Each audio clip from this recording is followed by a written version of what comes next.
I can hear you, Larry. Can everybody else hear us now? It only took forever.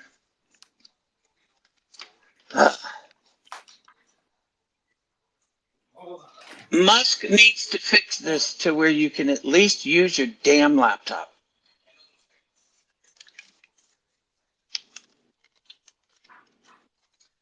All right, Dave, it's your show. All right, I think we're good now. You can hear me. I can hear you. Yep. Awesome. Everybody else can hear us, I assume. Give us a thumbs up or a heart if you can. All right. Perfect. Let's get this thing started. Larry, I just wanted to welcome you and thank you for your bravery to further expose the con man that Barack Obama is. He's been lying to the world his whole life, whether it's been where he's born, his sexuality, his drug use, his policies, and so on. So it's really refreshing to see somebody step up and expose this guy. So I just want to thank you for coming on to talk about it. Well, the funny thing is I'm not sure how old you are, and I'm not sure how old many of your listeners are or your followers are. But interesting since doing the interview with Tucker is the number of people that are actually posting about this as if this is something that just suddenly came out. And yet, this has been, what, 15 years? Going on 16? And to be honest with you, it's almost mind blowing. Yeah, it is mind blowing that it took this long for it to come out. I on one hand did know about you when you did make your press conference known and put it on YouTube. I saw that back in I think it was 2008 if I'm not mistaken. And so ever since then, I always wondered about you and what happened to you. There was always so many rumors out there that you got murdered, killed, and so on. I'm sure you heard about those. Oh, dude, I've died, what, 4 times since 2008? And you know what was hilarious to me is the one that got the most traction was published on Free Republic by a actual GOP um, pack finder out of New Jersey. And he published an article, made it look like a news release, published it over on Free Republic that said that I had been killed in a hit and run accident. And I I saw this mean, today. yeah, and interestingly enough, what got him busted per se and got him actually addressed by local authorities from Florida at the time was his reference to claiming that police stated this or that. And I actually tracked down who the guy was at the time and got his phone number and had the police there. And we called them together because the night that it happened, apparently, it happened after I had gone to bed. And when I go to sleep with my medical issues, uh, I go to sleep. In other words, literally an earthquake, hurricane, tornado. I think all three of them would have to hit me at the same time for me to hear it. So my phone literally was just ringing nonstop all night long, and it finally woke me up at about 6:30 in the morning. And I'll never forget it because it was a friend of mine from Georgia who was hysterical. I mean, she was like, "Are you alive?" And I'm like, "Do you realize just how stupid that question sounds if I answered the phone?" But literally, people were calling to ask me if I was alive. Oh, I could only imagine. I mean, it was all over the place. I mean, if you still Google it now, you'll find articles about it. It's crazy. So yeah. So that's so I wanted to know you Okay. live in Mexico. Let Is me. that correct? Yeah. Yeah, I do. Let me say something to your listeners and your followers real quick, Dave. I Sure. I did Yeah, I go did for it, tell man. I told Dave that if he notices that my mic is muted, it is because I am either clearing my throat, sneezing, or whatnot, because I have severe allergies, and believe it or not, they're even worse at night. So there will be times that he will notice my mic is muted, and I have advised him to just keep talking until I unmute it. Um, for full disclosure purposes, just so everyone knows, Dave is not paying for this interview. This interview was agreed upon before I posted that notice last week. And no pre-arranged questions. Although he did offer, I politely declined. I don't believe in planning on what I'm going to say or what questions I'm going to take. I believe in doing 0 to 60 and let the shit fall where it might. So that being said, go for it. Yes, I do live in, well, I live in Mexico part of the time and I live in Texas another part of the time. Nice. How long have you been doing that? Well, I left Florida in 2021. I had intended to leave. I just hadn't decided where I was going to move to. I had been out in Laredo visiting and arranging to get my mother moved to Texas for better medical care. And she ended up passing away the day before I was supposed to actually transfer her from Louisiana to Texas. And at the time, it I'm just, sorry to hear that. yeah, so was I. But I expected it, but it was just, it threw me into a loop that I did not expect it to throw me into, because I had expected her to actually pass. So it wasn't the shock of it. I think it was just the realization that it indeed had happened. And because I had already lived in Laredo before, and my rule was always never go back to somewhere you've already lived because it gets boring. Um, and it really did, but it also got expensive. Because before I left Florida, um, my disability had finally, after 15 years of trying, Social Security finally managed to stop my measly $794 monthly check by playing the social media game, paying attention to when I was out of town, and mailing a letter. Um, Not sure how many people have dealt with Social Security, but if they send you a letter telling you that they have made a determination that you're no longer eligible for this or that, and that they intend on stopping that benefit, you have 10 days from the date of that letter to actually notify them that you disagree with their ruling and that you intend on appealing, and that will prevent them from being able to stop your benefits. They actually put the letter together and mailed it in July when they knew I was out of town, out of state actually, dealing with my mother, and knew that it would be almost 30 days before I got home to even see the letter. So I have actually, since July of 2021, pretty much, just been surviving. I mean, I sold whatever I had at the time, and this past year and a half has been difficult, but hey, it's it could be worse. So, but Yeah. then the cost of living in Laredo got to be just unattainable. So between friends in Laredo and friends in Mexico, I tend to fluctuate back and forth. Okay. Very interesting. I like that. I actually was living out of the country the last year and a half, and that was a really cool experience. I'm kind of like you. I don't like to live in one place for too long. I get bored. So I like to stay on the move. Um, but yeah, so tell us about like your childhood and like how you grew up. Was everything Really, normal? dude, Larry Sinclair and the word normal do not go together in any sense of the term.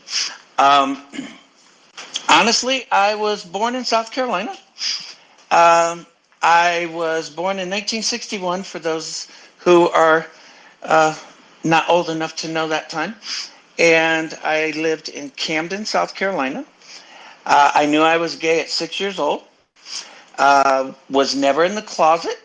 Was very openly gay in the 1960s in rural South Carolina, which very few people had the balls to do or be. Yeah, I can imagine.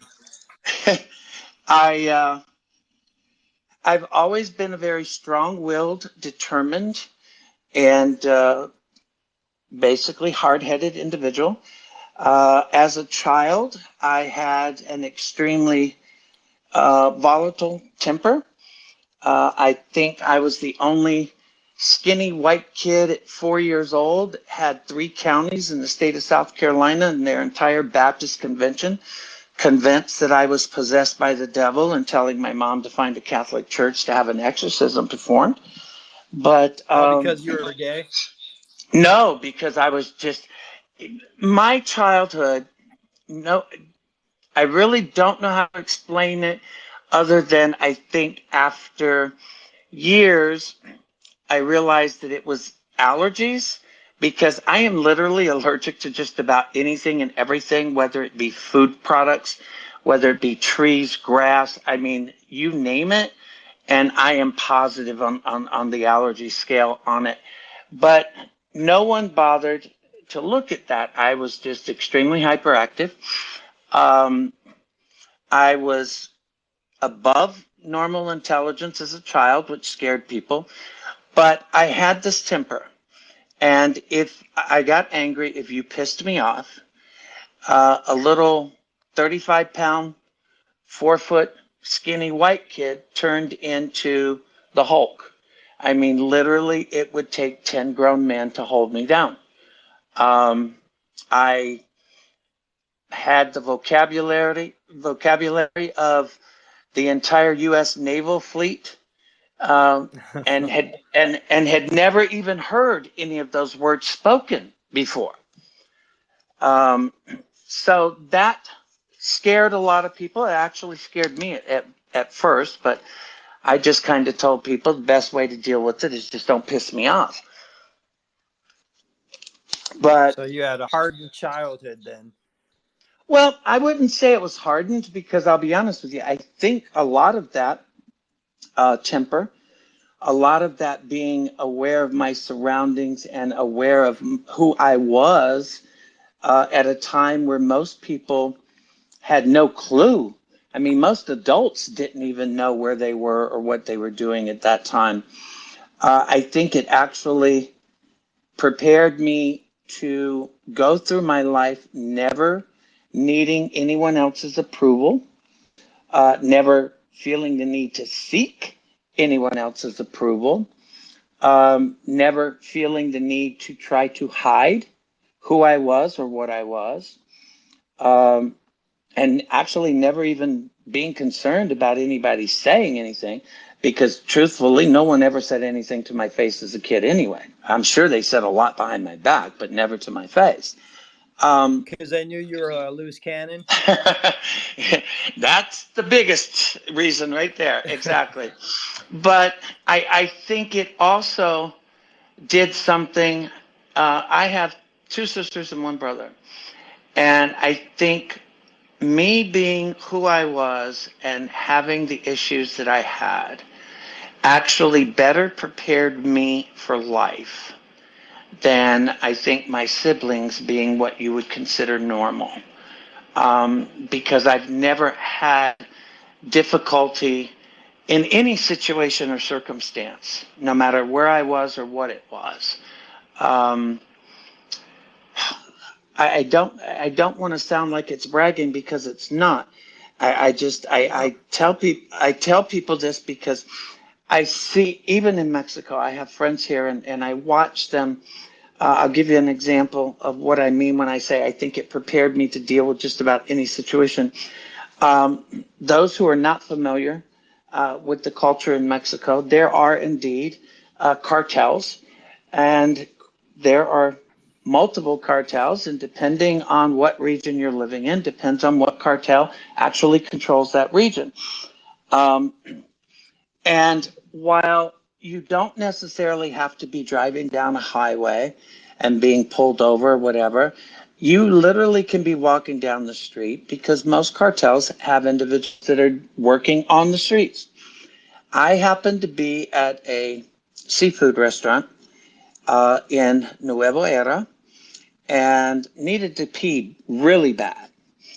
And for those of you who don't know Mexico, let me put it to you this way. There are no public restrooms anywhere in this country.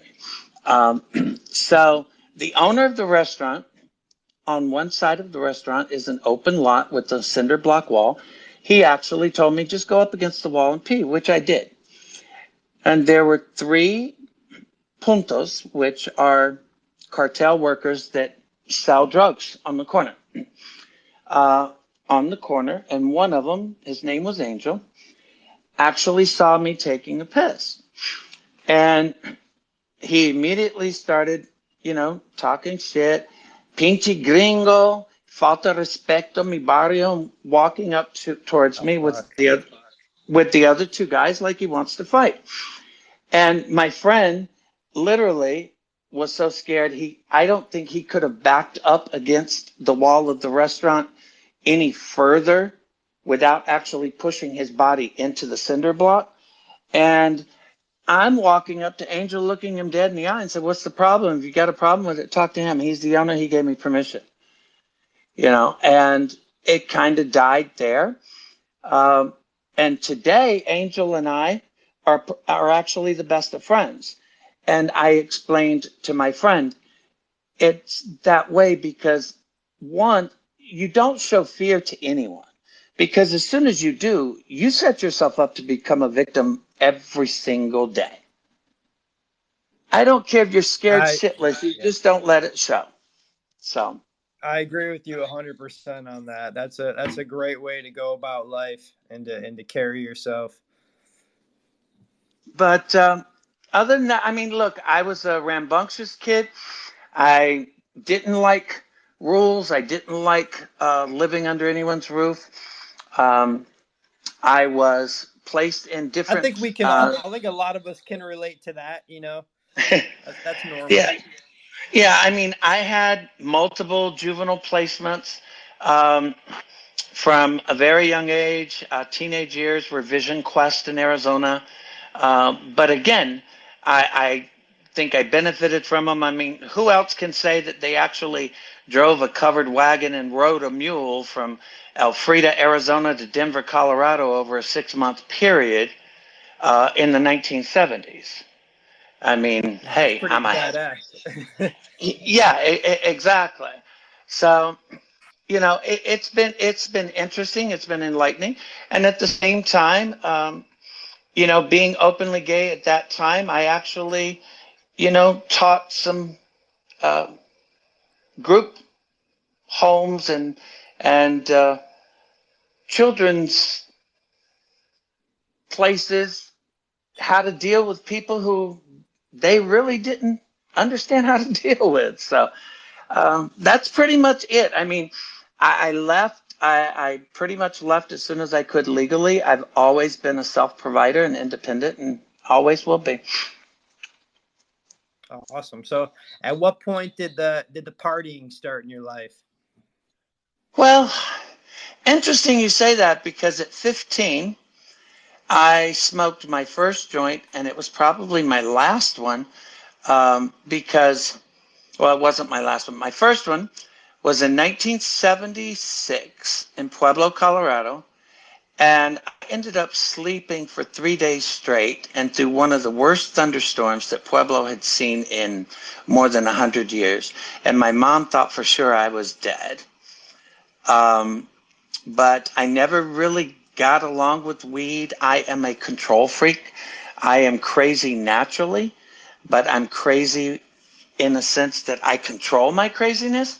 And on weed, I tend to just become really silly and stupid and clownish, and I don't like that. I like to be in control.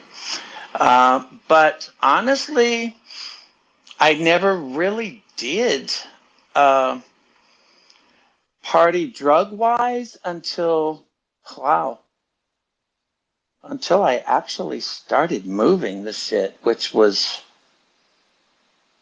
well into adult years. I mean, I was a drinker, but yeah. Like the 80s era, maybe? Is that when things got wild? Well, no, when I was going to clubs in Denver, um, I'm glad you mentioned 80s because that would be my first convictions as far as my criminal history. So let's do this in chronological order since there's so much misinformation being published out on X Sure. these days. All right. Yeah. I was living I was living in Denver.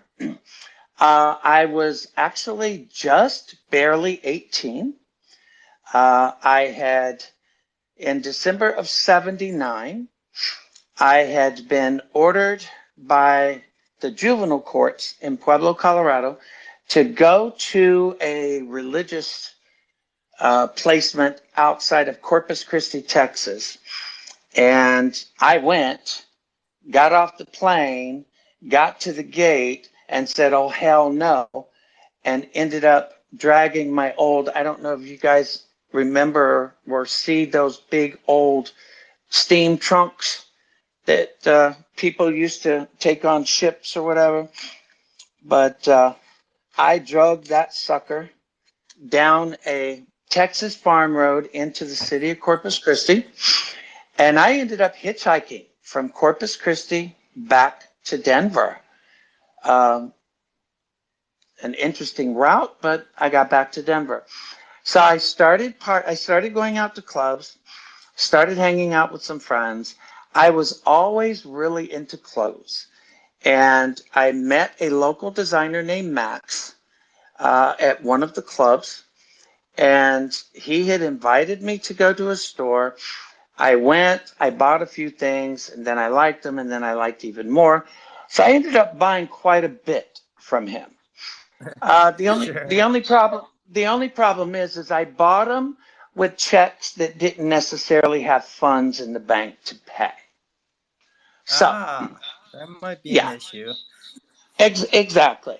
And before the checks bounced, I don't know why, but I got this wild hair to drive to Elfrida, Arizona to go check out Vision Quest, the place I told you I had spent some time as a kid. Um, and I borrowed my friend's Audi Fox. It was a stick shift. I had never driven stick before in my life. And I drove it from Denver, Colorado to Arizona. And I visited and went and visited a couple of youth counselors that I had in Vision Quest. And while in, I actually took some checks from my youth counselors and forged their names and cashed them at 7-Eleven down the street. So in Arizona, I was arrested and charged with forgery before I was arrested How in how old were you at this time? Denver. 18. 18. 15? No, 18? 18. Yeah. Yeah, 18. 18. So I did what I always do. If I do something and I get caught at doing it, I don't waste people's time or money. I just tell you I did it. And that's exactly what I told the court. I did it. I got sentenced to 4 years. I served my time.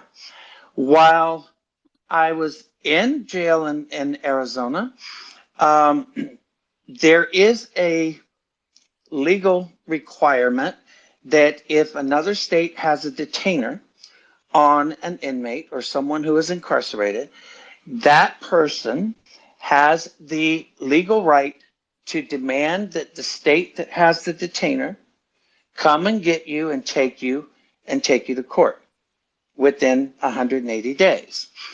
I exercised that right. Colorado came and picked me up, took me to Denver. I pled guilty to 2 counts of theft, which is what I was charged with. They actually decided to only accept a guilty plea on one. They dismissed the other. I was sentenced to 4 years unsupervised probation, which ran concurrent with my Arizona sentence. Okay. Um, So you were so basically, you know, you fess up to your mistakes.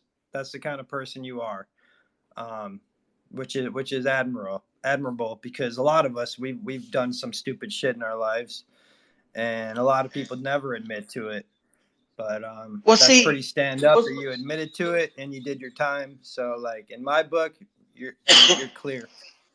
well, Dave, look, I don't want to sound self-righteous in any way, shape, or form, but let me explain something.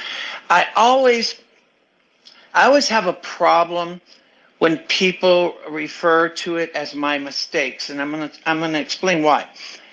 A mistake is something that happens with no intention, no planning, no Sure. forethought. So what I tell people is, no, I don't own up to my mistakes. I own up to my stupid decisions and choices because it wasn't by mistake that I picked up Steve and Martha's checkbook and wrote those checks. Um, and it wasn't by mistake that I wrote Max checks for clothing that I knew there was no money in the bank to pay. Um, Well, those were those were acts that I actually thought about and did. But yes, I've always been that way, and every time I read this crap that keeps being republished, uh, it's amazing. 15 years, and the number of people that really had never even heard this story are being bombarded with all of this crap that was published 15 years ago that wasn't true when it was published the first time and definitely isn't true 15 years later. And yet, when you do what I did this time, when Tucker first asked for this interview, I thought about it before I actually decided to do it. And I made it clear when I agreed to do it that I would be prepared and ready because I knew that once he aired this interview, the same people or other people who didn't know anything and just started Googling were going to start republishing the same BS from 15 years ago. That's why I don't know if you've ever taken the time to look at the media on my X account. But I mean, literally, I have published and posted the actual court case files from every single charge and conviction from Arizona, yeah. Colorado, and Florida. And every one of them's between 1980 and 1986. No matter how much people continue to say that there's a 27-year criminal history here, I don't know how you get 27 out of 6, but okay, maybe some people just didn't go to school. Um, it's just, it's just like I've got this one guy, the article I found by Bill Crystal and this Miller guy uh, preparing for the Crescentines complaint, saying that Obama hired me as a hooker. I've never made that statement. That statement's never been made. I've never even been a hooker. But this is the type of crap that people are throwing out. Or Yeah, that's pretty that, defamatory if you ask me. yeah, or Larry Sinclair, if that's his real name. And I have literally published the actual court orders on every name change. Lawrence Wayne Sinclair is my given birth name. I changed it to Larai Ashit Silvas in Florence, Arizona. Less than a year later, I changed it to Larai Vizcarra Avila. And then when my father passed away in I got to. 1996, Why did you change it to that crazy one? which one? Which was that? What was the last one you said? Something Larai, Aguila. Larai Vizcarra Avila? Yeah. That's not, it's not Not crazy. crazy, Well, just but it's well, okay. not Uh, common. all right. I originally changed it the first time to Larai Ashit Silvas. And the reason I did that was because I was involved with an individual. And look, I don't need somebody to tell me I have to be married or a civil union or somebody to tell me I need to do this or that to carry somebody's name. I'll just file a legal name change and carry it. So that's why I did that. Um, Okay. When I changed it to Avila, it was for the same reason. It was because of a relationship, and I ended up keeping the Avila name until I changed it back to my given birth name in 1997 after my father passed away. Okay, so you've gotten involved with some pretty wild guys in your life, then, huh? No, I've probably been the wild one. They probably wish to hell they had never gotten involved with me. But no. So it's like, if you're going to tell people, like I said, that article, and the guy goes, he's got 13 aliases, including Larry Vizcarra Avila, and I'm like, dude, here's the court order changing my name legally. What makes that an alias to you? And people don't seem to get it. If you look at Well, this list that if you look at this list that people are alleging are aliases, and you take a minute, look at it, you will notice it is misspelled versions of my actual legal name at the time. I mean, it is ridiculous. Are you yeah, I there? mean, Oh, it okay. sounds like a big smear campaign. To be honest with you, just to discredit whatever what you're telling people with this big expose that you had. Um, It's so I look, I I wanted to get to this point only because I told you I want to talk to some. Look, I don't sure. have a problem answering. I don't have a problem answering questions. And this guy actually posed a question in that article, smearing me, referring to the limo driver. He's nowhere to be found. I want people to understand something. In 2008, the limo driver was somewhere to be found. However, if you can go back and actually pull up, which I know you can't because most of those freaking websites don't even exist anymore. But the Daily Kos, Huffington Post before it actually was bought out and merged with AOL, even Politico, DC Underground, Fire Dog Lake, um, even the YouTube comments until they actually got access to my YouTube account and deleted the video. People were posting the most hateful, the most threatening, the most unreal crap that I think anybody had ever seen posted publicly before. And what was so amazing about it is they were posting it and then swearing that it was posted by me or someone who supported me because they had figured something out about IP addresses and this was when Blogspot and WordPress first came out and was really big. So when you visited a Blogspot um, blog or a WordPress blog, they could see your IP address, etc. And they were literally using IP addresses in these anonymous emailers, and they were making posts and sending emails that on the surface, if you didn't actually look deep into the email header, on the surface, the receiver really would believe that it came from you.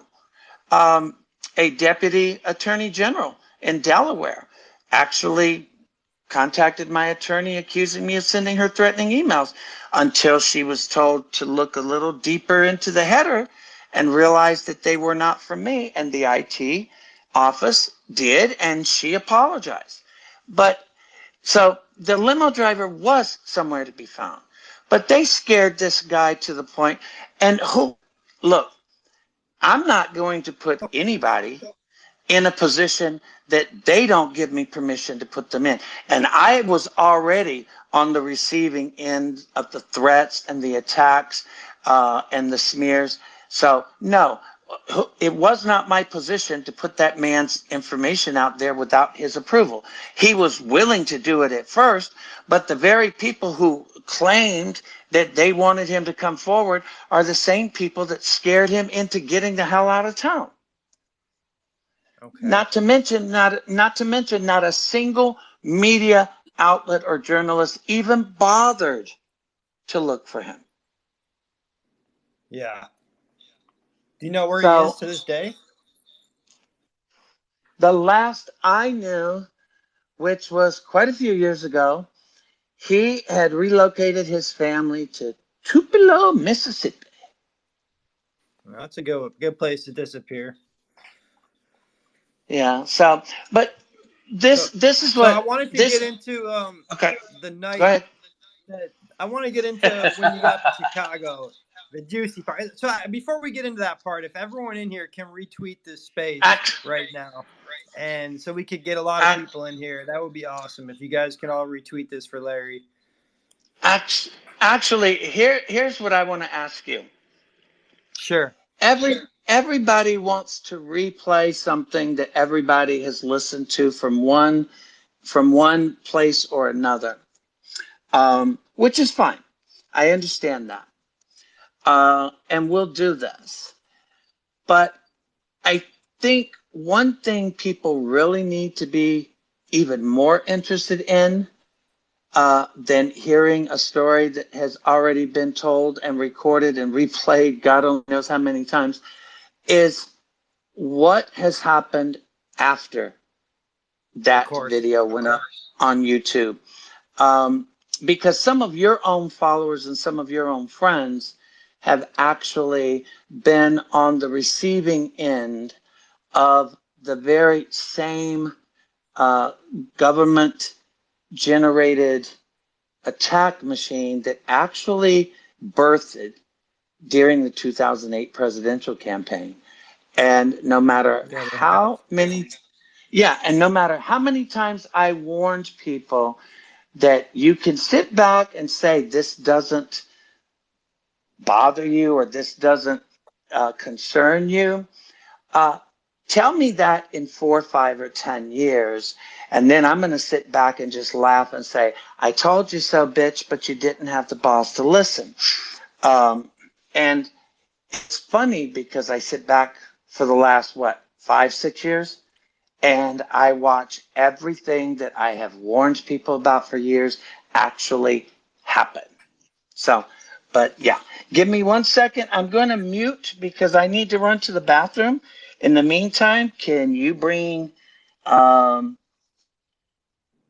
bring somebody on to talk long enough for me to go to the bathroom? Okay, how long you need? Give me like 3 minutes, but just bring somebody on. I'm trying to see who's on here. The only person I even recognize, I think, is and I'll be listening. I just won't have the mic on, only because bring them on, see what they have to say, and then who knows? Maybe they'll say something that gets me to answer a question. Do we want Carol's been requested for a while. We can get All her up right, here. put her on. Okay. You ready, Carol?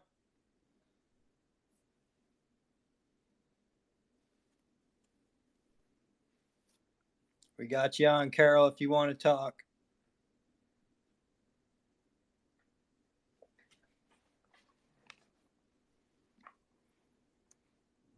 Maybe she's not here. We'll go on to V. Let's get V in here.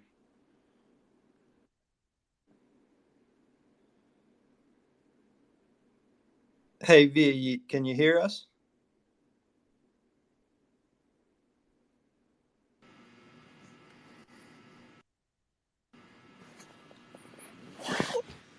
Hey, what's up? V, how you doing, man? What do you have to say for Larry? Anything? I don't know. Can I ask him? I don't know how far I can go. What is this like? It's politics. What are we doing? We're talking. We're doing a little bit of everything. As long as it's respectful, it's not like crazy. Okay. We Okay. can talk about it. You can you can go just about where you want to go. Just understand that I'll be using the bathroom, so I may not answer you right away. Okay. Thanks, Larry. I listened to your interview and I listened to it on Rumble, and I also pulled up some articles about what happened in Chicago with the guy that was at the church with um Obama. Um, I mean, do you feel like your life is in any type of harm? I don't want to say it like that, but you know, I just want to ask. Danger? Yeah. Um, I'm going to try to answer you until I need to mute, and then I'll do it. No, and I will tell you why.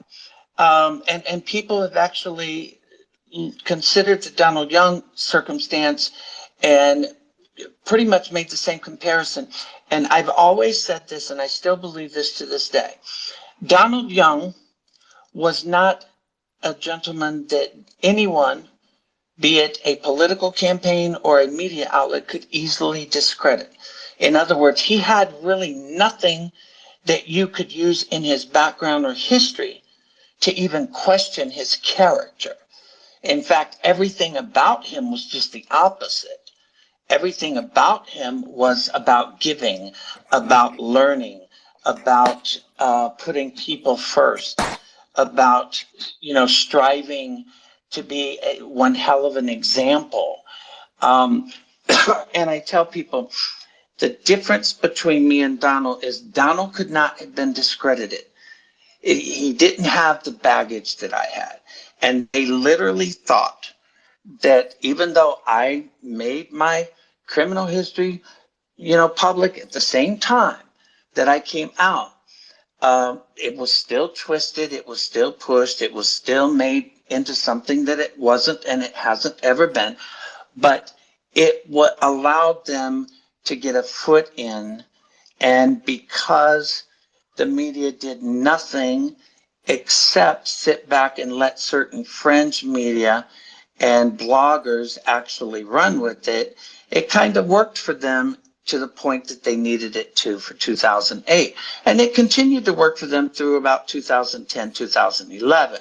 It started to wane off after the Parisi suit ended up filing the video of the polygraph showing that I actually passed it and not failed, and showing the examiner admitting that and discussing with Robert Braddock, who was with WhiteHouse.com, and Dan Parisi at the time, who I'm told originally it was his idea to do the polygraph challenge. The fact that they're on video discussing how they're going to publish that I failed, while standing there acknowledging that the computer actually said I passed. But you've got Gelb on video saying, "Oh, to hell with what the poly score says. He's a lying piece of shit. He's a fucking crazy nut." I mean, just showing his bias. And wasn't WhiteHouse.com a former porn site? That's well, it was a form. Yeah. What it was is Parisi apparently was leasing. This is his official position from the suit, that he was not a porn site, but that he was leasing the sites to providers that were distributing porn. I don't know. I just know that by the time we got into court, I found about 150 other sites owned by him, attached to WhiteHouse.com, that were distributing porn. The bottom line is that they were so intent on trying to say that certain statements in my book were false when in fact they were true, that in their effort to prove me to be lying, they are the ones that actually proved that I was telling the truth. By, of course, the polygraph video that Gelb provided. Because here's the part I was telling you earlier, Dave, let's touch on if we get the time.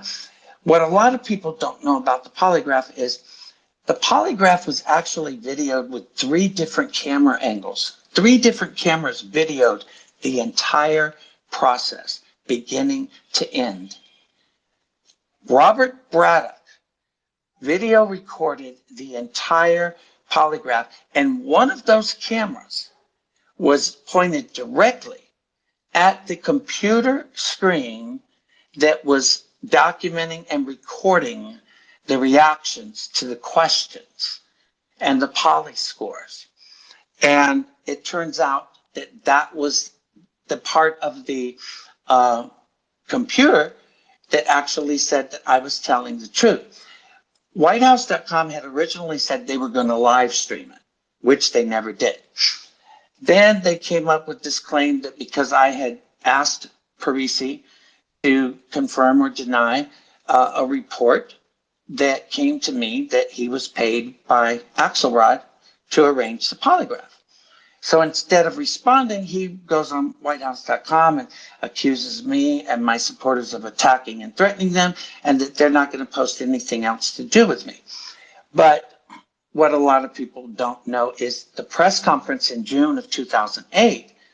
There was a second press conference that was actually scheduled at the National Press Club at the ending of mine, and that was WhiteHouse.com. WhiteHouse.com had actually scheduled a press conference where they told the media and everyone else that they were going to actually show the video that they recorded of the polygraph, which when it came time to do it, they never did, and they claimed that there were technical difficulties or issues with the press club's equipment. Everybody says that the polygraph failed. Even WhiteHouse.com tried to keep pushing that. If that was the case, then why not release the video? If you've got video showing the entire exam and the computer screen documenting it, but they never released it. They never put it in court. And you know why they didn't? Because that video would prove that what I was saying from the beginning was true. That I passed that polygraph, and they know I passed it, and it was never about proving anything to them other than them being able to say I failed it. That's why Ed Gelb was chosen. Ed Gelb has a reputation even amongst his peers of being a polygraph examiner that can be paid to give you the result that you want. And I don't think they actually bothered to look at the polygraph. But back to what V was saying, no, Donald Young could not be discredited. But I want you to look at something else, V, if you get a chance. And anybody else who's looking into the history of Donald Young. Sure. Do a search for Chicago bloggers that commented on Donald Young's death, because there's a young gay black man that had a blog in Chicago that immediately after Donald's death was made public, he actually posted on his blog publicly that he hoped to God that Barack Obama was not involved in it. Now, why would another gay blogger post a reference like that if Donald Young and Barack Obama never had any involvement, which is what, the Obama supporters continuously allege? But the bottom line is if you ask anybody that has the balls to speak, even to this day, that was associated with that church, that knew Donald Young, even his own mother, Donald Young's relationship with Barack Obama is what got him killed. Now, I've been accused of saying that Barack Obama murdered Donald Young. I've never said that. Never once. You can never show anywhere in my book or any post anywhere online or any interview where I have ever said Barack Obama murdered Donald Young. What I said is that I would almost bet my life that Barack Obama or those close to him know exactly who killed Donald Young. Yeah. Next. Yeah, that sounds like the plausible story. I mean, especially how we know the Clintons operate. They just kind of dispose of whatever's in their way. And I think that's why there were so many people worried about you. And in like those years from 2008 to really now, nobody kind of knew where you were.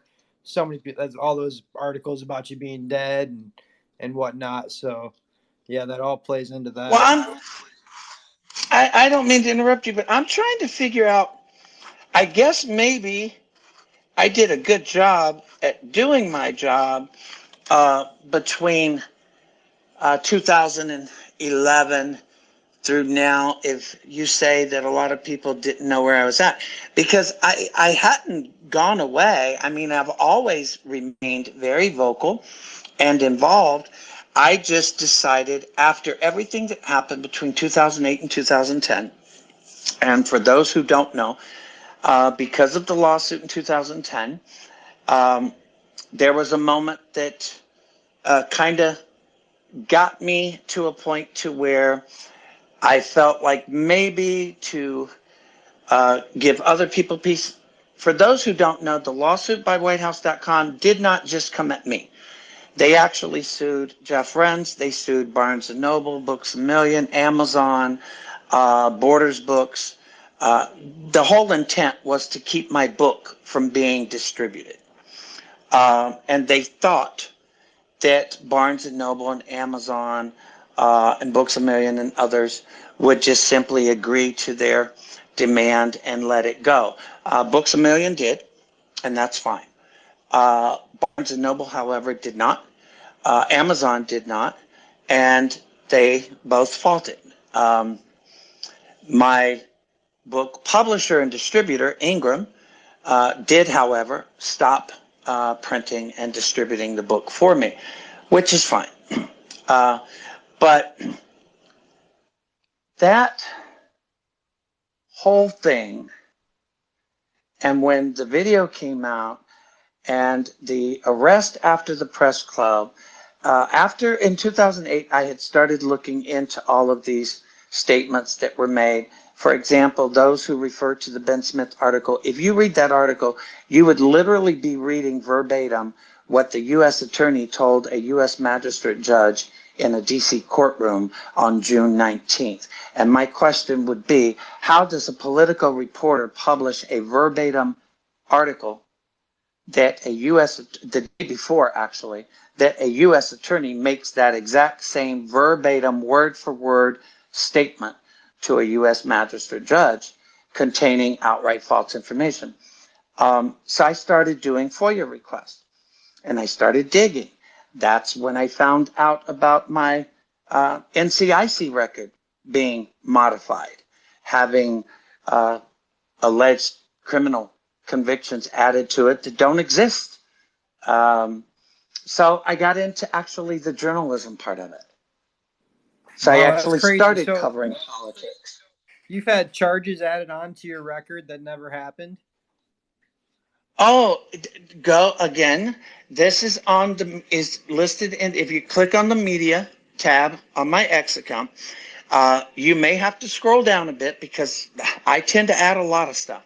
But yes, there is a document that was obtained through a FOIA request from the United States Secret Service.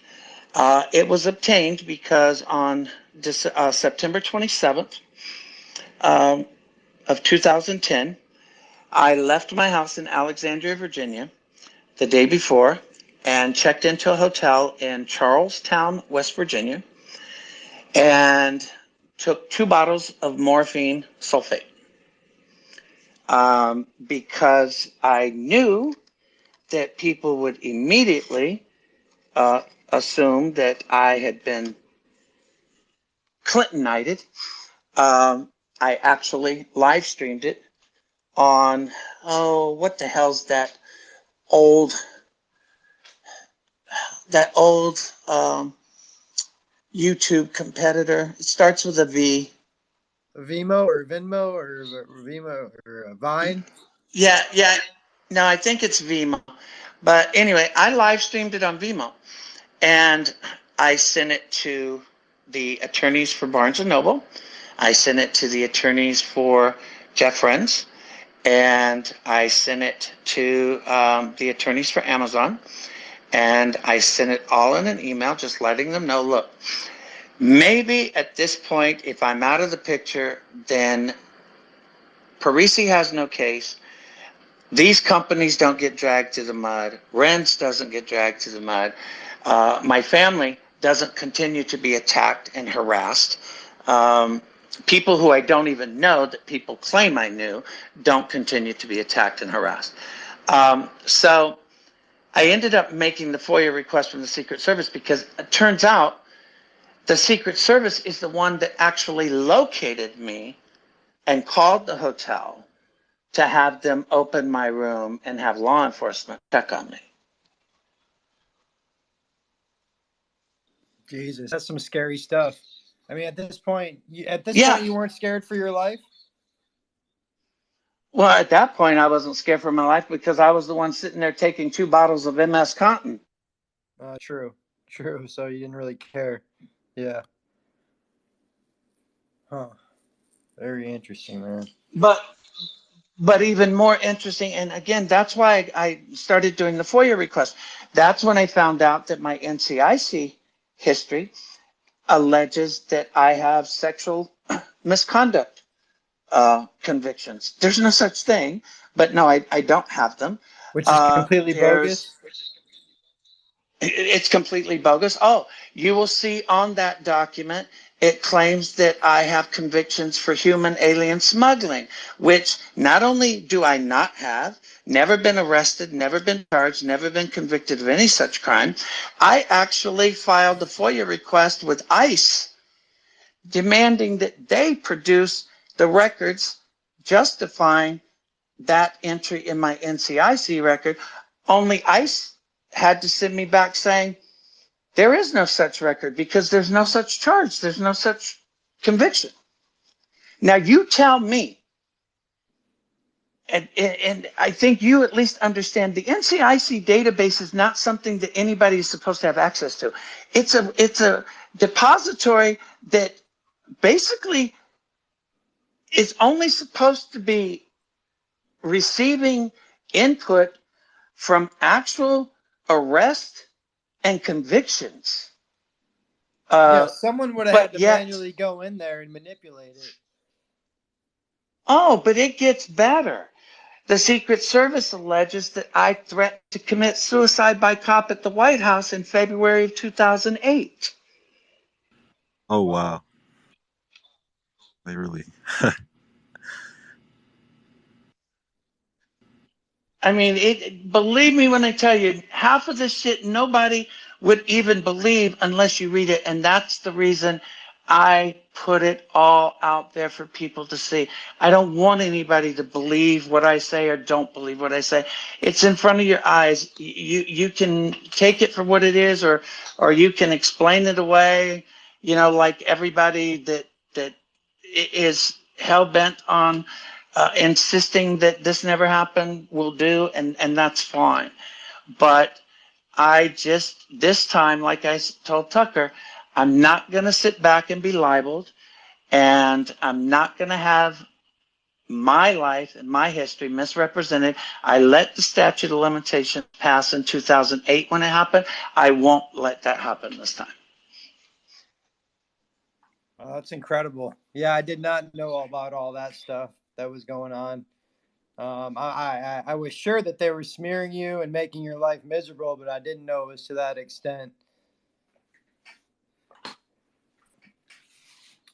All right, give me one second.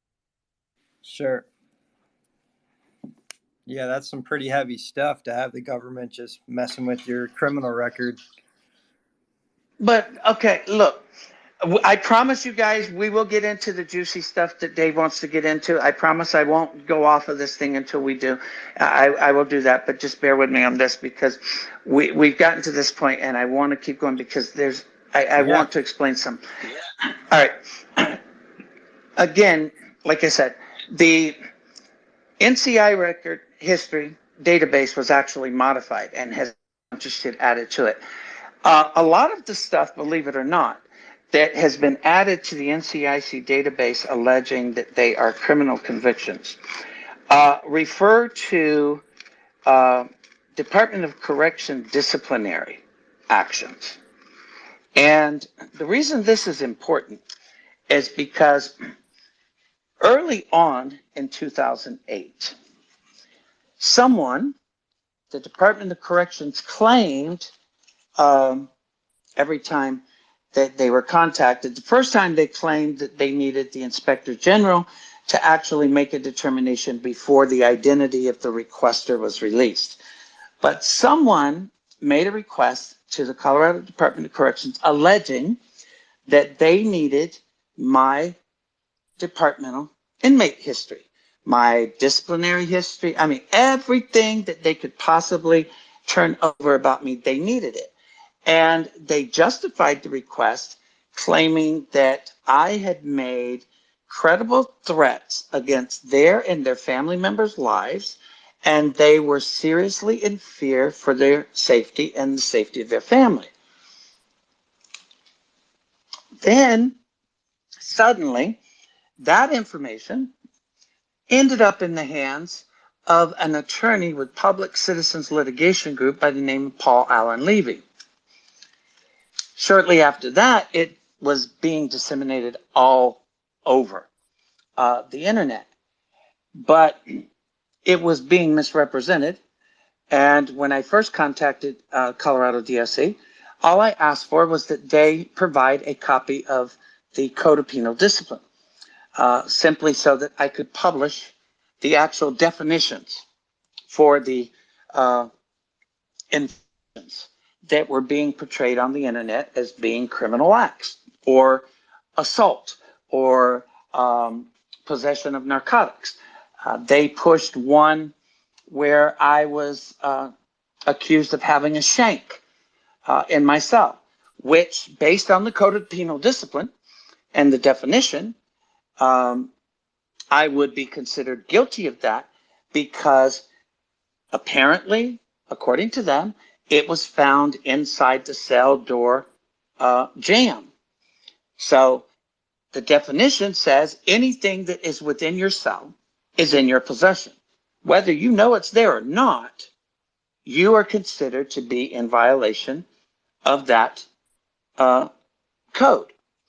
I even went on a hunger strike and demanded that they fingerprint the damn thing because I knew damn well it wasn't mine. Of course, they refused to do that because it was easier to just find me guilty and take 30 days and, that be that. But this is, and these things suddenly ended up on my NCIC database record, which is more than interesting, it's just alarming.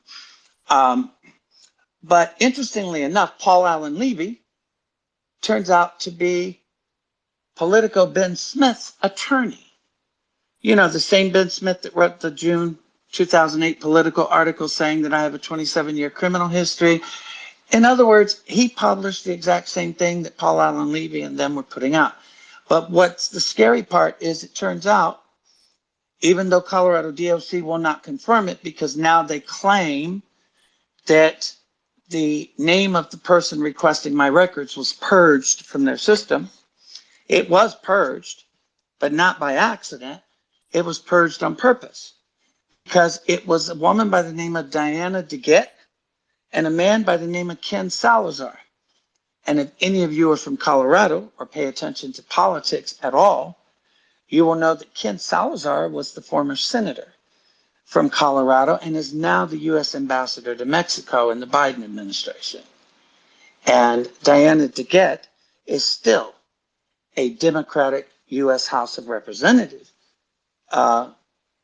still sitting in the U.S. House of Representatives from Colorado. So the fact that politicians, political offices, were going to those extremes to smear me, you have to ask yourself, why go to such extremes if I'm just a lying fraud? I mean, seriously, the extremes that were gone to and carried out, Biden, before he was announced as VP, contact Social Security, told him I was a fugitive from justice on a probation parole violation warrant, even though I wasn't. But who's Social Security going to believe first, me or Senator Joe Biden? I mean, yeah, I got it cleared up. I proved it was a lie, but it was the expense and the hassle. The same thing with the Delaware charge from Joe Biden's son, Beau Biden. They went to a grand jury in February, 14 days after I posted my Obama video. They sought an indictment for theft on a crime that never occurred. They alleged things in a grand jury without telling the grand jury that what they were alleging never happened. And they had the documents in their hands showing it never happened. Was there even like an incident like report with the police, or was there like anything like that to back up their claim? Oh no, what they used was a police report, but the police report noted what it was is I was in Wilmington, Delaware in August, September of 2007. I had left Laredo, Texas. I had thought that I was going to live in the East Coast. I ended up in Minnesota instead. But I was in Wilmington. I was staying at a hotel in Wilmington. I had some money orders that had been sent to me. I did not ask anyone to cash them for me. I simply asked the hotel clerk, who ended up becoming friends with me, if she knew where I could go, if there was a check cashing or a particular bank branch in the area. The owner of the hotel actually approached me and offered to cash the money orders This space was downloaded via spacesdown.com. Visit to download your spaces today. for me through his bank, which I believe was Wachovia at the time, for a $300 fee. At first I wasn't sure, but then I said, okay. So at the same time, he's got a car for sale, and my car had been stolen like 4 days earlier. So I'm thinking about buying it, but I need to do a Carfax on it. So we agree that he cashes the money orders, but I actually write, and this is the part I mean that you guys should understand about the Attorney General. I write on a piece of paper that advertises the car. This is the agreement. He is cashing these money orders for a $300 fee. I will not accept any money from the cashing of these money orders until such time as he advises that they have cleared the bank. In addition, in the event that the money orders do not clear and are returned unpaid, I will pay any return check fees assessed against this individual's account. It's dated and signed. Very clear, crystal clear. Well, 7 days later, the owner comes to my room, says, hey, here's your money. The money order's cleared. Okay, thank you. Well, it turned out that the money orders cleared initially, but apparently a couple of weeks later, they were returned as counterfeit. I was never accused of counterfeiting because I didn't. There's a lot of things I've done and do, but counterfeit's just not one of my expertises. But the interesting part is that despite them being returned, and despite this man seeing me every single day, he never once approached me and told me that the money orders had eventually been returned. Never once. Never texted me, never called me, never came knocked on my door. After I left Delaware, apparently he had filed a police report, but he didn't. He had a private investigator that was looking into me who actually initiated the police report. Well, the police report was on file. Delaware never did anything because, like I said, here's the agreement, in writing. And it's my understanding that the private investigator did acknowledge that they did have that signed agreement. They just didn't acknowledge that he had seen me every day for almost 3 weeks and never mentioned it.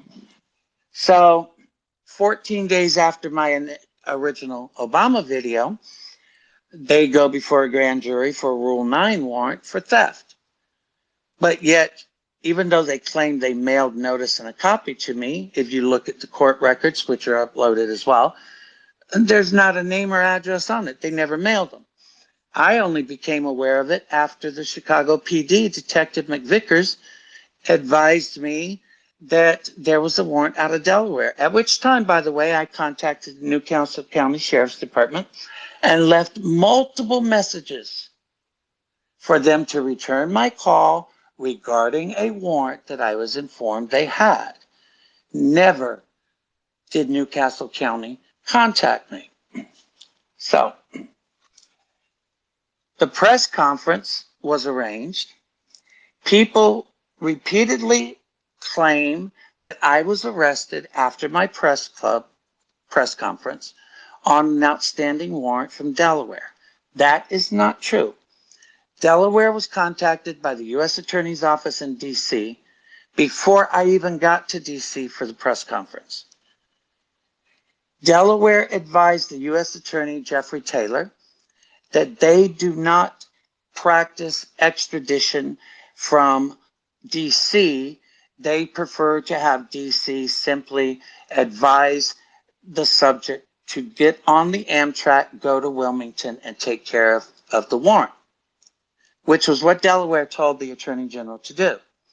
Well, instead, the press club, the U.S. Attorney for D.C., and others had come up with a plan on how I was going to be arrested before the press conference even got underway. They had called me and my attorney in the Monday before to sit down and go over a prearranged schedule, the timing, what entrance, elevator, everything. Well, what ended up happening is I threw that plan for a loop because I ended up showing up earlier because my luggage with the press packets ended up in Paris instead of DC. So the press conference actually did take place.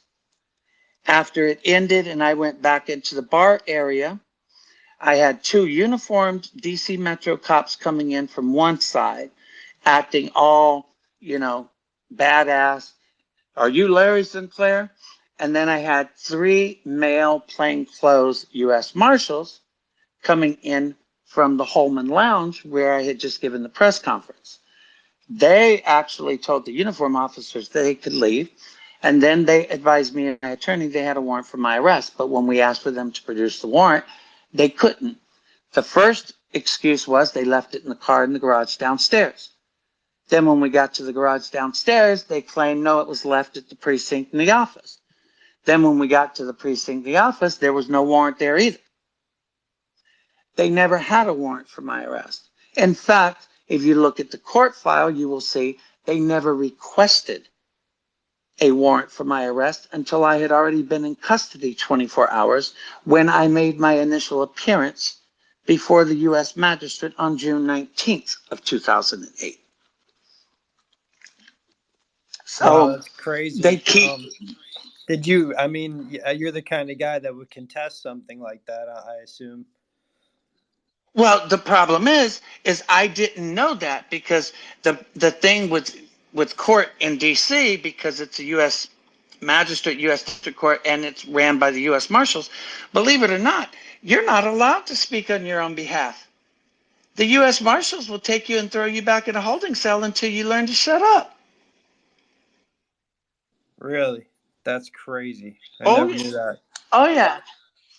Well, I knew that there was not a warrant, and I knew that they definitely did not arrest me on a warrant out of Delaware because Delaware never issued or requested a warrant on fugitive from justice. And you don't really need a fugitive from justice warrant if there's an outstanding warrant from somewhere and it's within the extradition range. You can actually take a person into custody, and notify the agency seeking them. And then it's up to that agency to say, well, we will come get him, or no, have him come to us. But Delaware had already told them that a week earlier. But nonetheless, they keep publishing, and this is why I say it's so important this time to make sure that the truth is made clear. I was not arrested on a warrant, outstanding warrant from Delaware at the press club, and Miller claimed that I was arrested on an outstanding warrant for theft and fraud, which would have been supposedly from Colorado, and that was not true. That's what I'm saying. I want people, before you read and take anything you see that was published from 2008 to 2015, compare it to the documents that I have personally put out there for you, because the truth matters. Yeah, it definitely matters. I mean, they've been terrorizing you for a long time, it sounds like. Well, right after the arrest and extradition to Delaware, you've got Joe Biden's hometown paper, the Delaware News Journal, printing 4 articles alleging that I was charged and arrested for paying a 3-week hotel stay with counterfeit money orders, even though no such allegation was ever made. There is no such reference of any kind to that nature in the court file or the reports, but yet they repeatedly insisted that their information came from police reports in the court file. So, I mean, this is the type of, I mean, literally, the type of campaign that was put on by so many different angles and agencies and individuals. I don't understand why people have not stopped and asked a very simple question. If Larry Sinclair was lying, is everything that they say he is, why in the hell did they go to the extent, the extreme, and the expense that they have gone to try to attack and discredit him? And not just in 2008. This continued for 3 years. I was actually scheduled to go to trial in Wilmington, Delaware on September 11th of 2008. Yeah, you know what this kind of reminds me of is what's happening to Trump right now. I mean, we all know Obama spied on him, and it almost seems like the same kind of playbook that's being used. And I know some people might get offended by this. Please don't. Look, everybody's entitled to support whatever candidate they want to. I have no problem with that. I actually, at first, admired a Trump candidacy because he was a lot like me. He wasn't afraid to say what the hell he had to say. But unfortunately, and this is from personal experience and personal knowledge of individuals involved that I'm making these statements. Unfortunately, he allowed certain individuals that claim to be representing conservative America's interests and values to actually get in his ear. And in fact, the only thing these individuals were really concerned with representing was their own, lining their own pockets. That's one of the reasons why I stopped covering politics. I just got tired of the hypocrisy. Yeah. But I actually tweeted to him twice, and I said, listen, take it from somebody who knows. What you're doing by constantly tweeting back is giving detractors and your critics exactly what they want. You will hurt them and make them squeal like a pig being slaughtered by not responding to their crap more than you will by constantly responding. But I'm not going to say that you're wrong as far as some of the stuff that has taken place against Trump. I agree with you.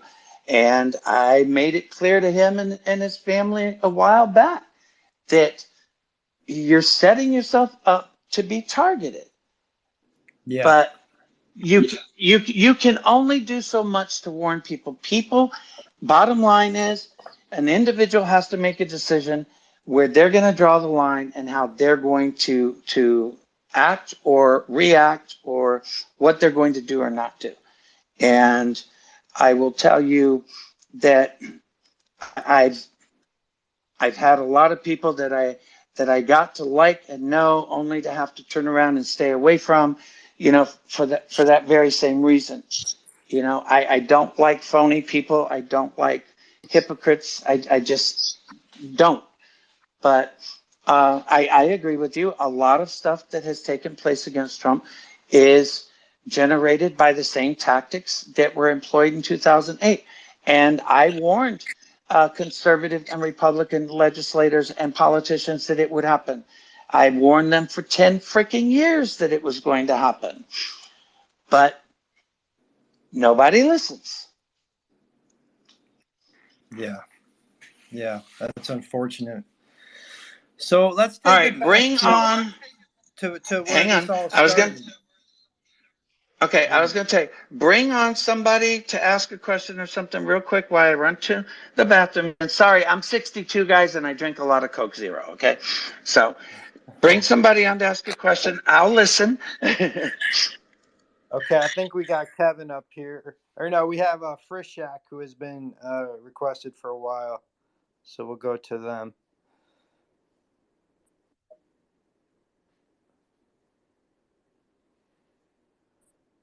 All right, Fry Shack, you go ahead.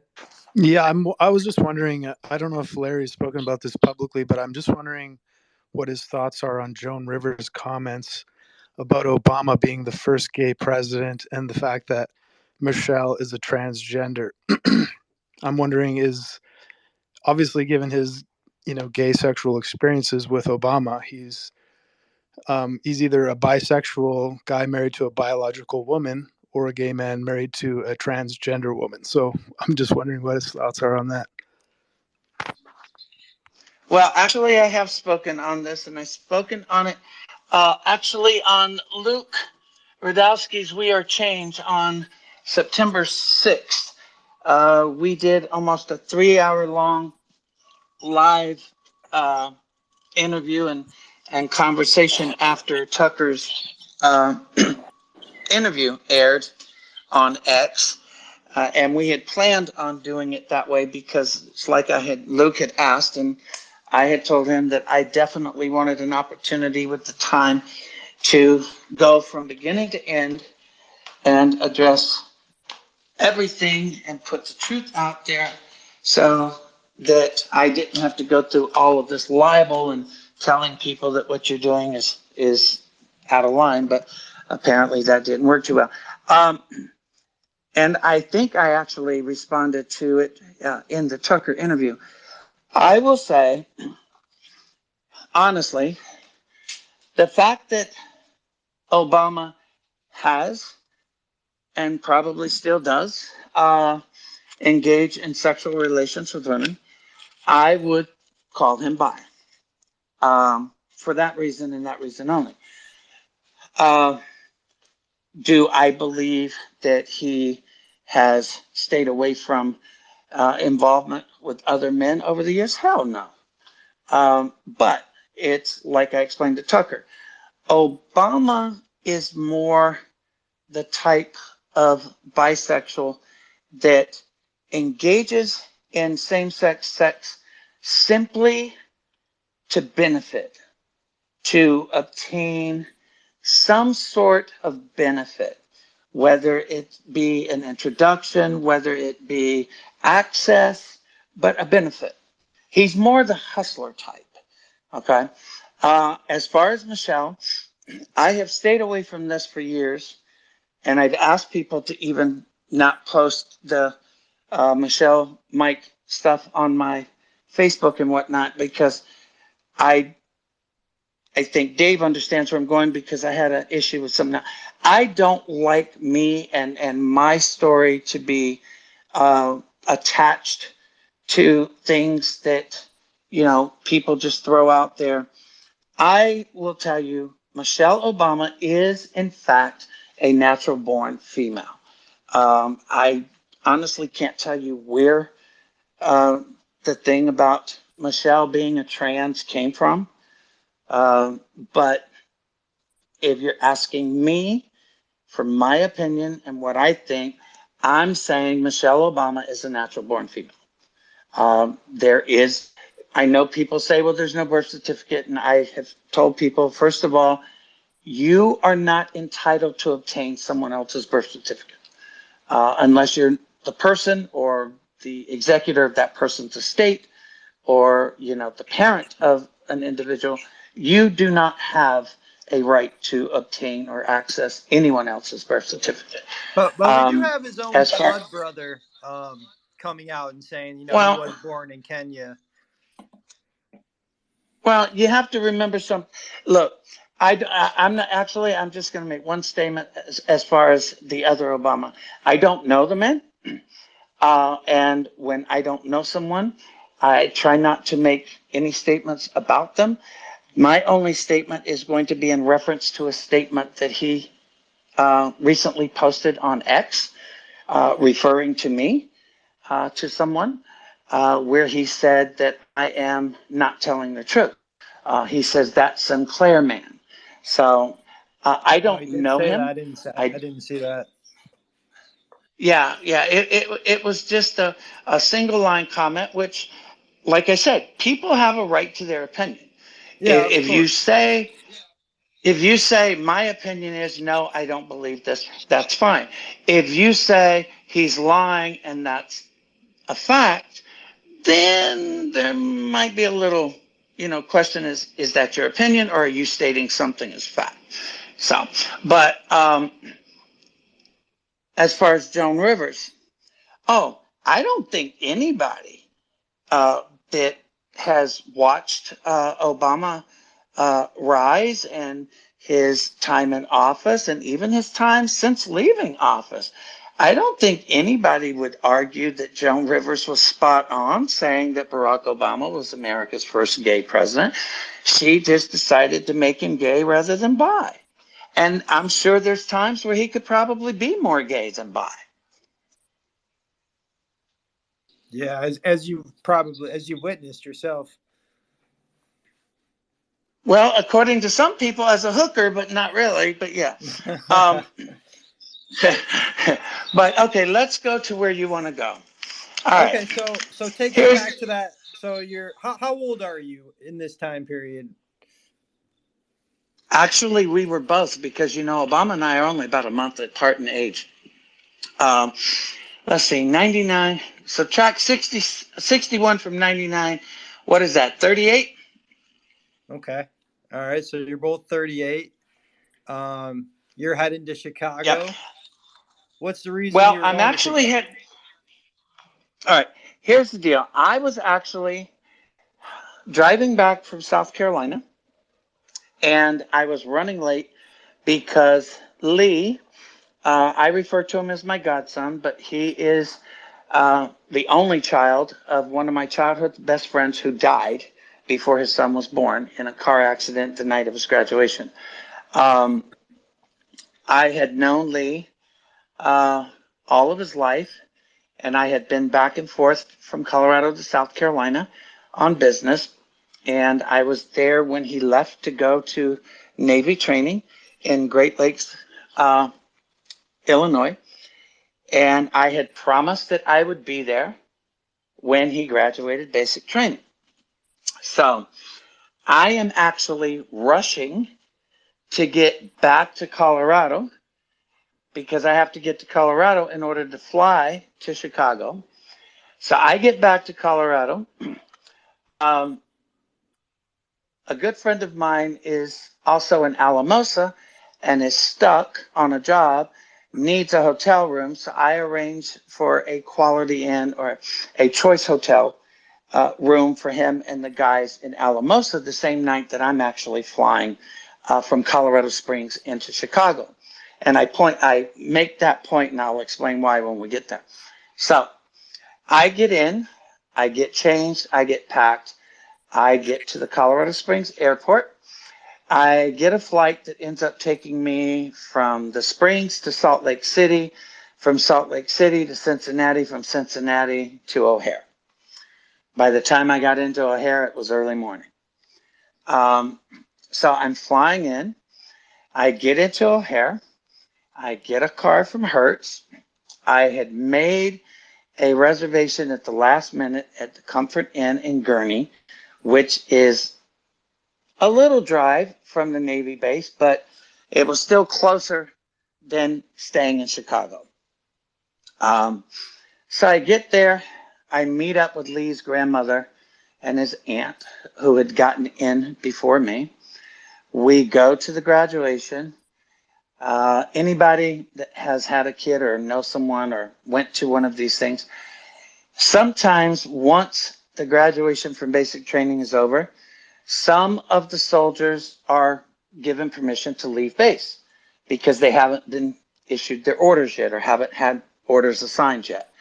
There will be some that actually already had their orders come through before the ceremony ends who don't get to leave base and get very limited time with their friends or family that came for the event.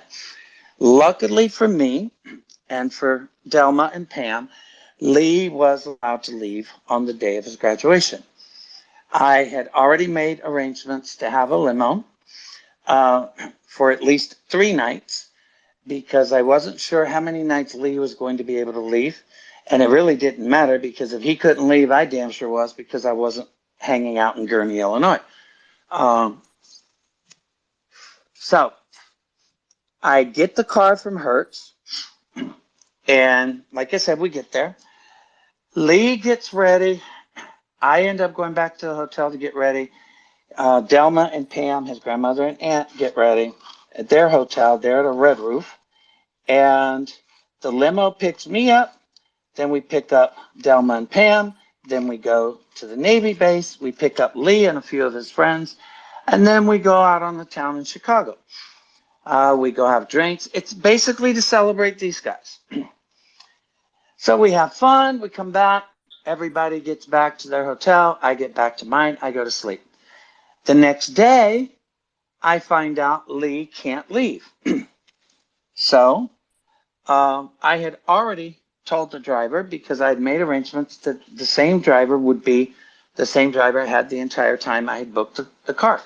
I had already told the driver, in the event that Lee could not leave the base, that I still planned on going out, that I wanted to see Chicago, I wanted to have a good time, and I even asked him if he knew anyone that would be available and interested in going out and showing me around, at which time he said he did.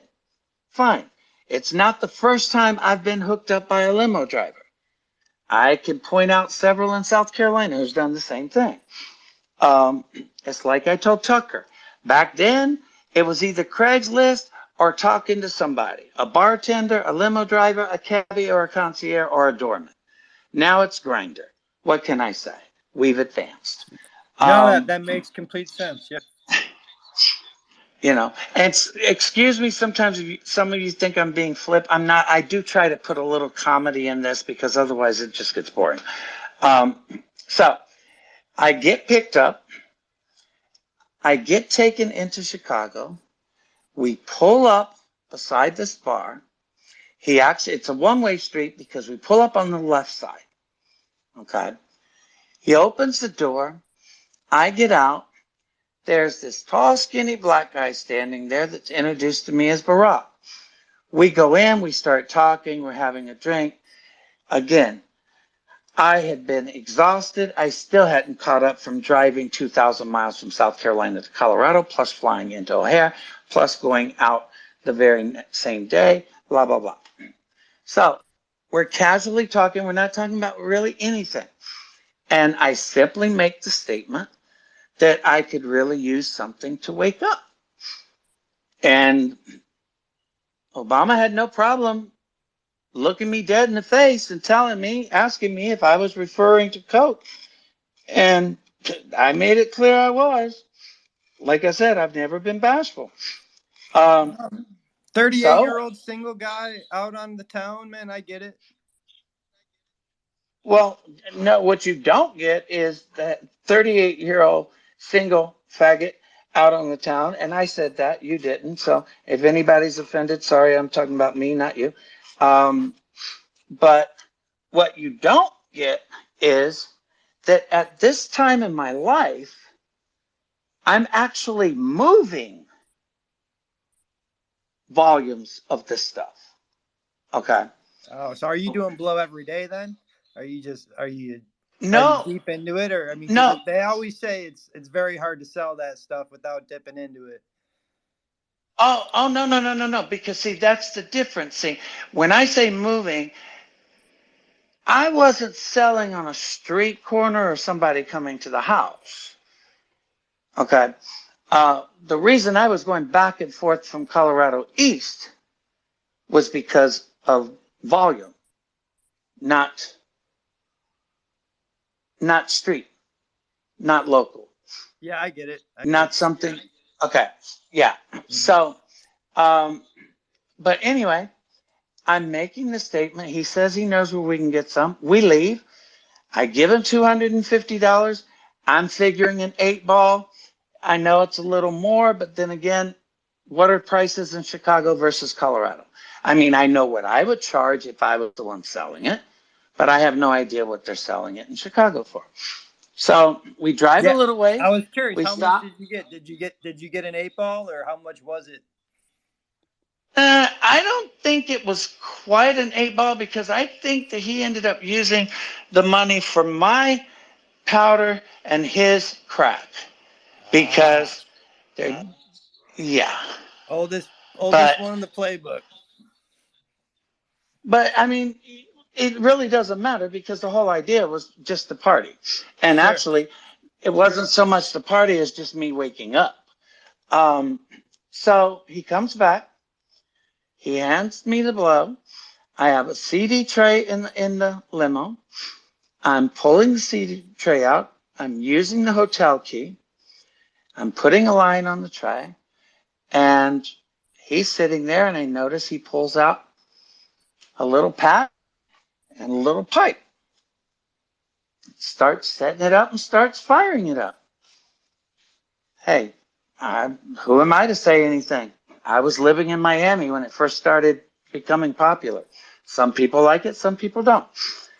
He was smoking actual crack rock, not freebasing it. Oh no, he was smoking crack rock. Yeah, there was no see, and that's why I guess that's why I don't like constantly retelling the story because I don't want people to get different ideas, but it's still the same story. So no, it was actually crack. It wasn't freebasing. Trust me.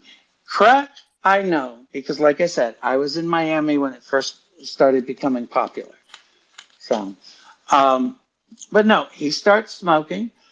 I'm doing a line. I start rubbing on his leg, and things just go from nice to a little happy. Okay, so you're both down for it.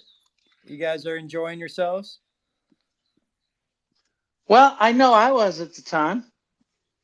I'm not sure at first if he was really enjoying it Well, or they if he was say. spending time. Well, yeah, they say it's Huh? hard. You know, you can have complications from that stuff if you're Oh, trying to no. be active. Oh, oh, no, no. Now, see, this is something I do have experience in. I will tell you, certain guys snorting coke definitely have issues getting up. I All mean, right. they could have Pamela Anderson. They could have Pamela Anderson.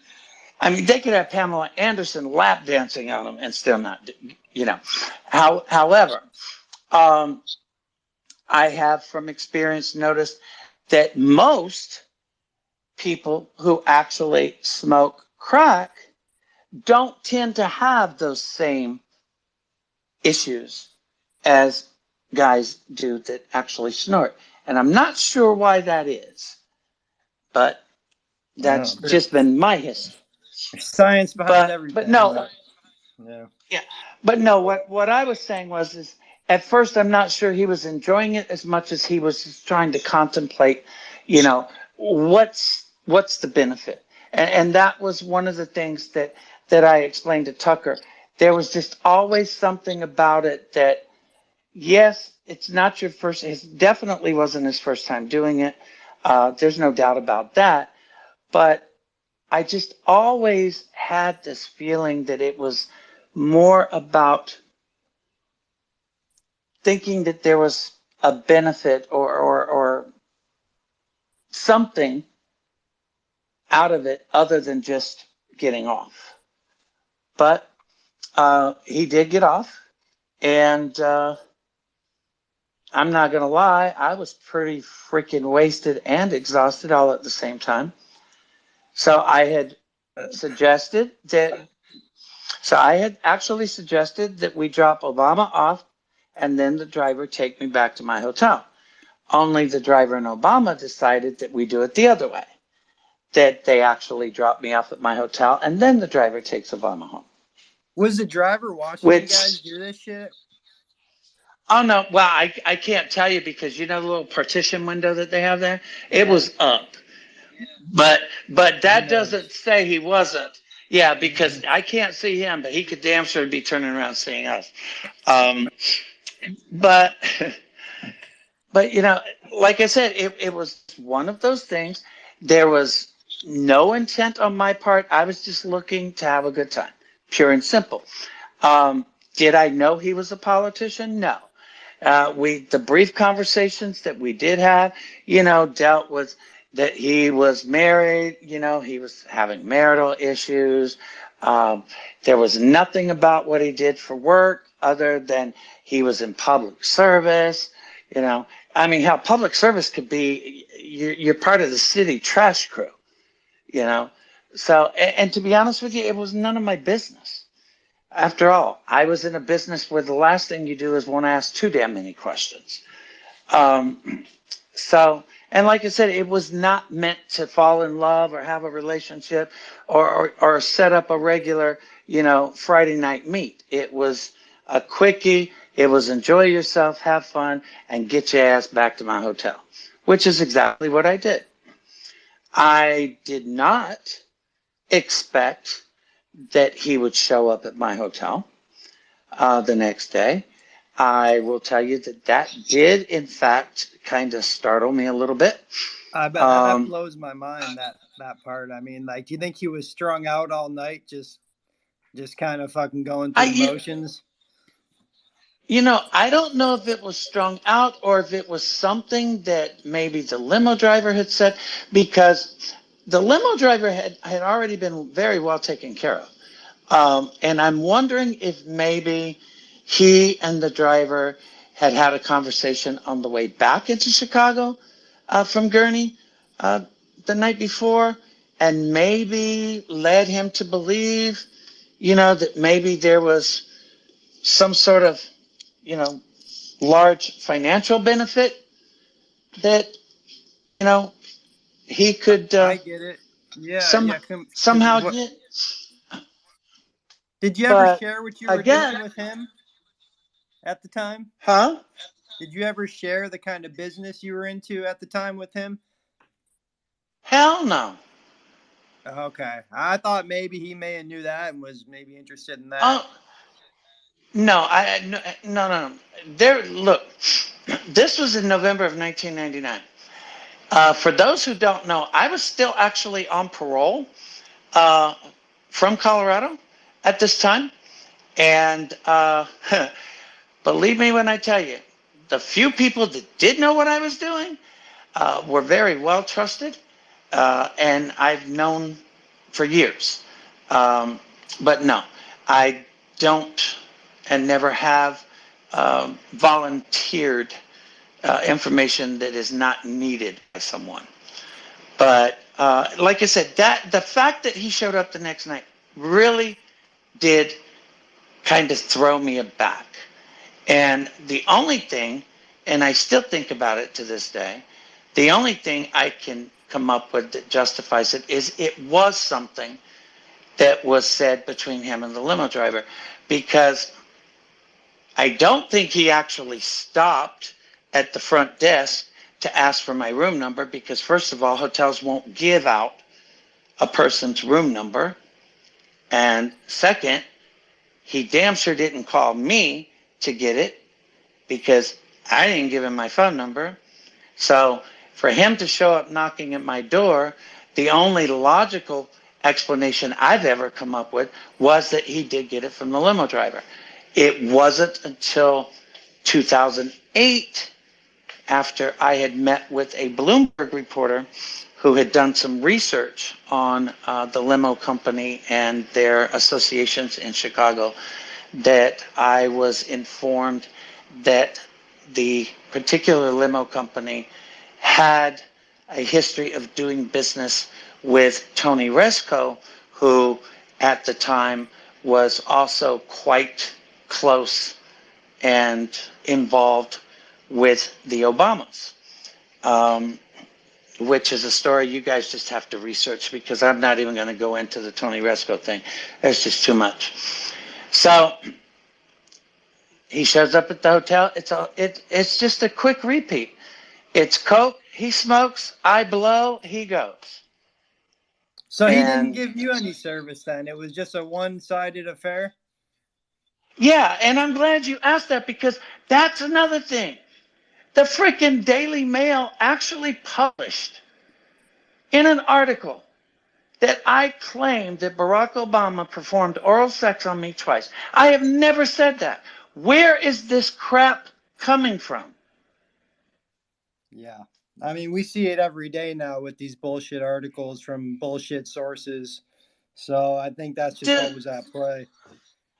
Dude, look at the two major pinhead libeling non-journalistic POSs on X right now. And I don't even have to say their name. In fact, I'm just going to say the twins. How many people by tapping a heart or a checkpoint or something? Okay, I see one, two. They've hijacked everybody's timeline. It's insane. Like, it doesn't even matter if you follow them or not. They just fucking show up. I fucking can't stand those twats. Yeah, but you want to know the interesting part? Is ever since I actually goaded Brian to come out and make that statement that he made, which was my plan all along, and he fell for it. Okay? Dude, him and his brother have stayed away from coming anywhere close to me. Well, yeah, they're not stupid. They're con men, so they think about those kind of things. But they're cowards, and again, they're not only con men, they're also liars. They claim to be journalists. They publish stuff under the guise of being journalists that's libel. I think it's hilarious that Ed Krasentine and Brian republished libel claiming I have a history of fraud convictions, and I don't have a single fraud charge, much less a conviction, and yet here they are giving up a $500,000 house to settle a fraud complaint. Really? Yeah. And they those guys, think they stand on a higher moral ground than everybody. It's ridiculous. I really can't stand them. But Dave, this is the whole point. They actually think, and they're stupid for it, they actually think that they are going to actually win in a libel complaint in federal court for libeling me with stuff that's false when they actually have a history in the U.S. District Court system for the very stuff they claim and can't prove. I'm like, they're not only stupid, they're reckless. And this is one thing, and I'm not begging anybody. If you guys want to contribute right now, because they feel untouchable right now for whatever reason. Elon has chosen them as his favorite fucking childs on the left. So feel protected. Well, Elon was given notice, and Elon will receive actual service notice of a subpoena in their files from X. And Elon was sent a post letting him know, look, you're aware of it. I know you're aware of it. It's been posted for 2 weeks. By law, once you become aware that legal action is being initiated, you are obligated by law to preserve any and all records. You cannot delete, remove, burn, nothing. And I'm not playing with them. And this was what I was leading to when you jumped in about Elon. I'm not begging, but listen, guys, if you want to support and help, you can contribute any way you want. I think Dave posted it in the comment section. I don't know. But I will tell you this. The Krasentines messed Larry, with... I wasn't able to copy and paste those tags. Okay. But yeah, guys, if you can help Larry out, he's got a couple things going on. He'll fill you in about it. It would be really nice. Yeah, because I'm going to tell you, the one thing the Krasentines did is they made the biggest mistake of their life coming at me, because I'm not the one that's going to be bullied by them. They don't scare me. And what they don't understand is I'm far better at digging dirt on people than they have ever thought of being. Yeah, they And fucked with the just, wrong guy, it looks like. well, it's filed tomorrow. And if they don't respond to the message posted on both of their feeds regarding their actual addresses for service, since it seems the addresses listed officially are actually in violation of law, I will ask the court to allow me to simply serve them by email. I didn't even know you So could do we'll that. see. Well, you can serve by email. You can actually serve by regular mail. There has to be enough grounds for it. In this particular case, I would have to argue that they are intentionally making addresses that are not actual addresses for them to avoid service. Now, you already have legal representation? Dude, I don't need to pay an attorney for a libel case. I'm damn good at this myself. Yeah, it sounds like you got a little bit of experience in this. So, Well, so right now, you're working by I was, yourself. yeah, I was gonna say, you tell me. I'm the one that was sued for $30 million, and who won? Me or the law firm out of DC that was paid $15 million to handle the case? Yeah, exactly. So, yeah, enough said right there. I mean, all it costed me was, the paper, the ink, the postage, the gas, the travel time back and forth. In this particular case, because it's a different district, if the judge does not give me consent to actually use the electronic filing system, rather than having to actually file everything in hard paper copy, then it might start to get a little more expensive than I would like it to, but it's not going to stop me from holding them accountable. Look, I went up against WhiteHouse.com for almost 3 years, never backed down and won. So,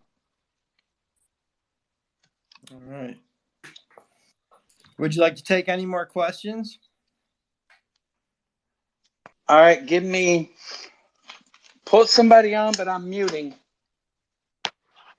Okay, you're listening though? Does Yeah, anybody I'm want to listening. ask? I'm just, Yeah, Okay, we wondering got if Fry Shack again. yeah, Go I just ahead, wondering, Igor. given Dave that your profile pic is of Isaac Cappy, who was allegedly murdered for speaking out against Pizzagate and all of that topic. And Obama was sort of brought into that topic through the emails that were leaked. The $65,000 that were spent bringing in dogs and pizza from Chicago. I'm just wondering what Larry has to say about that whole topic. Sure. Uh, That was a question I had for him too. all Larry, are you right. familiar with like all the Don't, Pizzagate emails and the code words that were being used by yeah. Obama? Well, I was just fixing to where I was going with my answer. The first thing was, first of all, do not be angry at me and do not hate me. Um, a lot of these things that have been going on and talked about and published, Pizzagate being one of them, um, believe it or not, Epstein being another. With everything that I've had dealing with me, not just dealing with the constant harassment and issues with this particular incident, but with medical issues and current living conditions and whatnot, I'm not going to lie to you. I have not even delved into it or paid any attention to much of anything for several years. Even using X or Twitter, really that often until I think I came back in sometime in June or July. But I am not that familiar with it. And because of that, I don't really want to comment until I can be. That's respectable. I respect that. Okay, so we have Bill we're going to bring up next.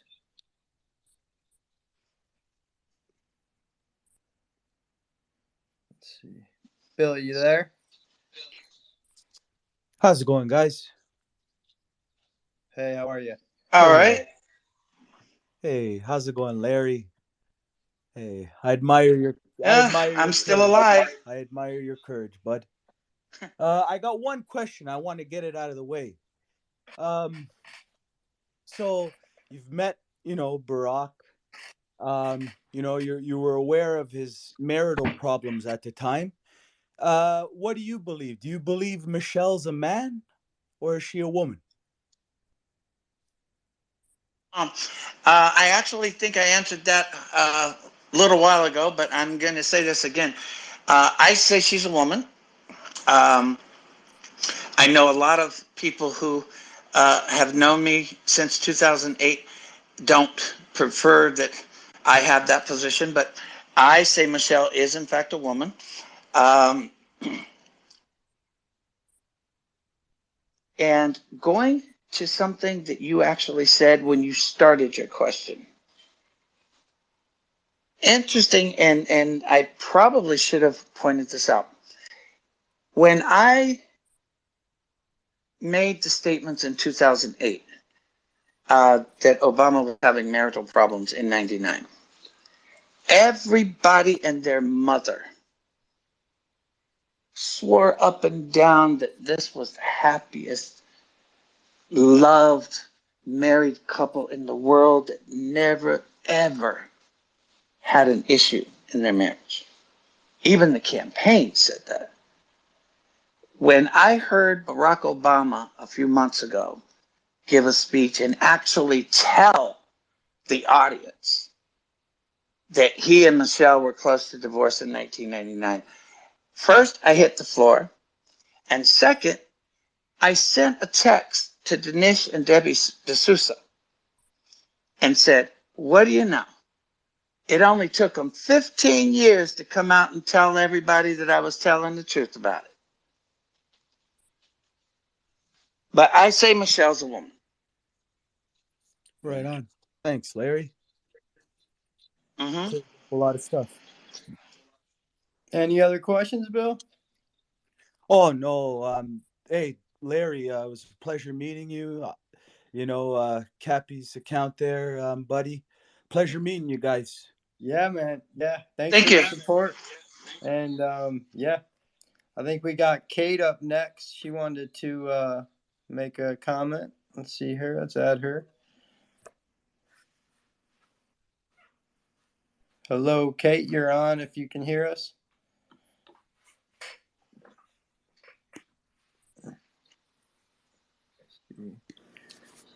Hello?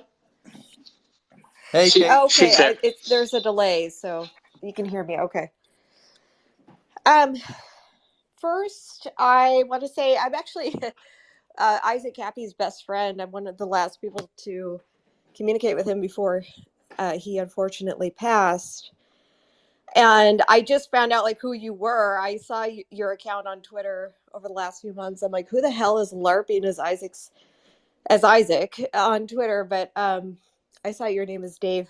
So anyway, uh, my name is Kate, and I don't know if you're aware of me, but I was a part of opening the investigation into Isaac's untimely death back in 2019. I do have a question for Larry, though. Sure. Yeah, Kate, DM me after this, Okay, please. yeah, for sure, I will.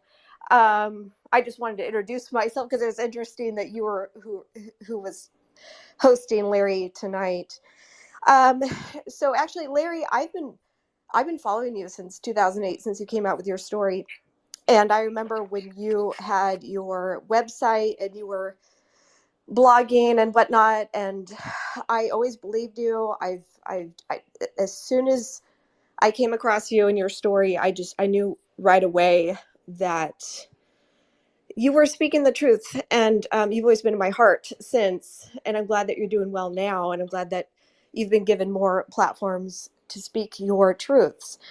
I do have a specific question about the driver because my understanding that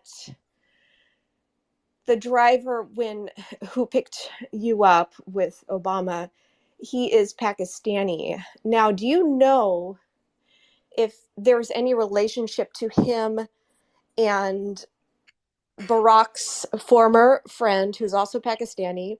His name is Sal, and he's a known cokehead. And they had a very long friendship.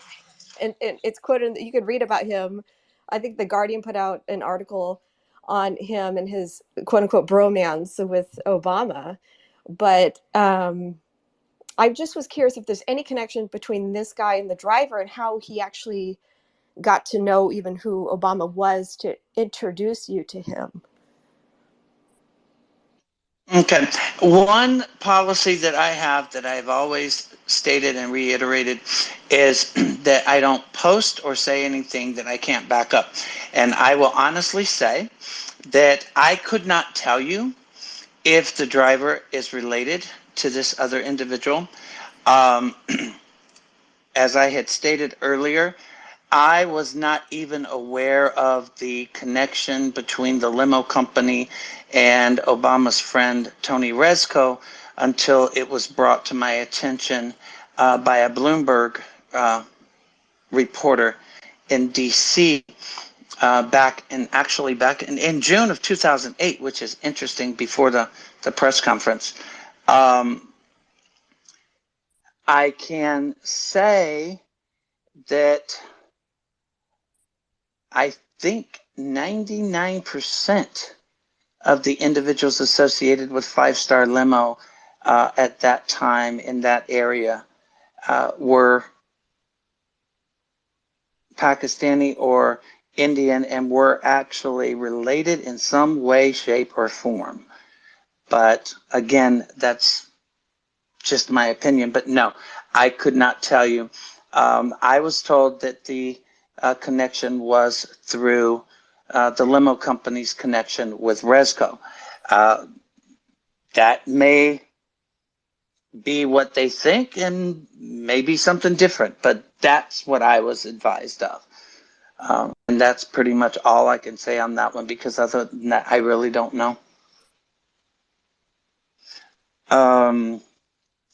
I am going to... can you hear me, Dave? Yeah, I'm still here, buddy. All right. You want to take a couple more Let's questions? see if, well, I want to see if Kate has a follow-up first. Sure. Kate? No, I mean, I do have a lot of questions overall, but that was pretty much what I've been, doing my own sort of research into this. And I'm very curious if there is a connection between the two. And I did look into that limo company. Everything checks out. Another thing interesting about that company, I think it was the five or 4-star limo company at the time. Just a few months before he picked you guys up, that company the company switched hands multiple times, but it was being run by someone who worked for the Chicago Police Department. So I was just trying to figure out how this connection got made between the limo driver and Obama. And I'm wondering if it was through the Chicago Police Department. We do know that Obama, he started getting his connections to the Chicago political elite through Michelle Obama and Valerie Jarrett. So she kind of became their handler way back, way back then before. And when you met Obama, not many people even knew who he was. In fact, he was in the Senate, but he was in the state Senate. So, and this is before social media. So, a lot of people don't realize that. But back then, you could be someone who was in the Senate and you couldn't put a face to a name. Thank you. I'm really curious about the limo driver's connection to all this. That really was my question. I do have a lot more, but I don't want to take up too much time here on this. But I think I follow you on Twitter. If I don't, I will. And if you yes, you do. want to and if you want to DM me, that's fine.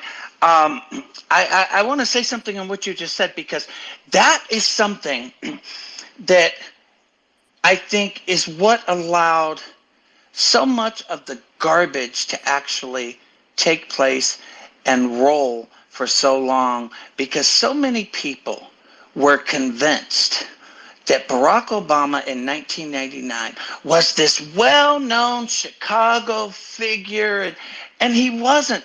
Yes, he was in the Illinois State Senate. He was out of Chicago district. But interestingly enough, people do not realize very few people in Chicago outside of a certain neighborhood even knew who the man was.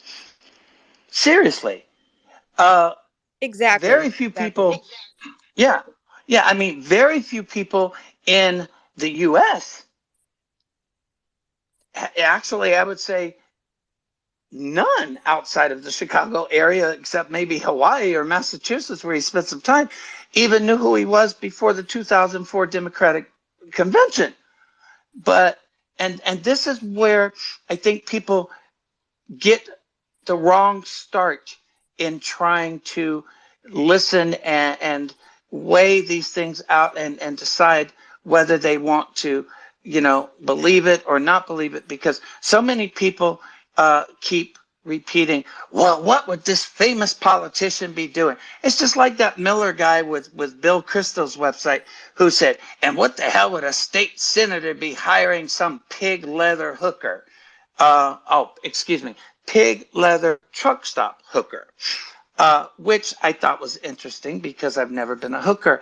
But apparently that was something that was thrown out there years ago, and people just never bothered to actually look for the truth and just kept repeating it. And Bill Kristol has really made an ass of himself doing it. Edge, hit something if you want to come on and ask a question real quick. Edge. Don't make me send you that Pointer Sisters video again. I'm so excited. I'm sorry, guys. I'm playing with one of my friends here. I'll invite him to speak. I'll put an invite to him. All right. I'm looking to see if there's anybody that we haven't gone to yet. And there's Edge. Anybody else got any questions? V, are you still looking to ask another one? His mic's muted. Let me ask. I do have another question as well. Oh, I'm okay. good. I got I'm V. listening. Sorry. Actually, I got V and Frisch Shack, so let's take both of you at the same time. What the hell? Well, like this is Frishak. I'm just curious how, like I do remember your original press conference, and I'm just wondering the machinations behind the scene that how did you end up connected to the right people? Like how did you end up in that moment to arrive where you're giving a press conference to the world? What led up to that, and who did you contact? Did people contact you, or did you contact them, and who were those people? No, interestingly enough, and it's interesting that you asked that question, because at the time, people were going all over the place, making all kinds of accusations and claims. I had gone to DC in May. I don't know how many of you remember, but there were some DNC squabbles during the 2008 campaign. Um, some of them being the DNC saying that certain delegate counts would not be counted or credited to a candidate in certain states. I think Michigan was one of them. If I remember correctly, I think it had something to do with the fact that they held their primary or caucus sooner than what the DNC wanted them to do or something. But there was this thing where the DNC had told candidates that certain primaries and caucus counts would not be credited to a candidate. And in May, the DNC held their Rules and Bylaws Committee meeting at the Marriott at the Wardman Marriott in D.C. And I had actually went specifically to be there and to try to bring attention to the statements that I had made about Barrack and the incredible illegal and harassing acts that had been taking place in response to it. And I had met a couple of people in person that I had only met online before then.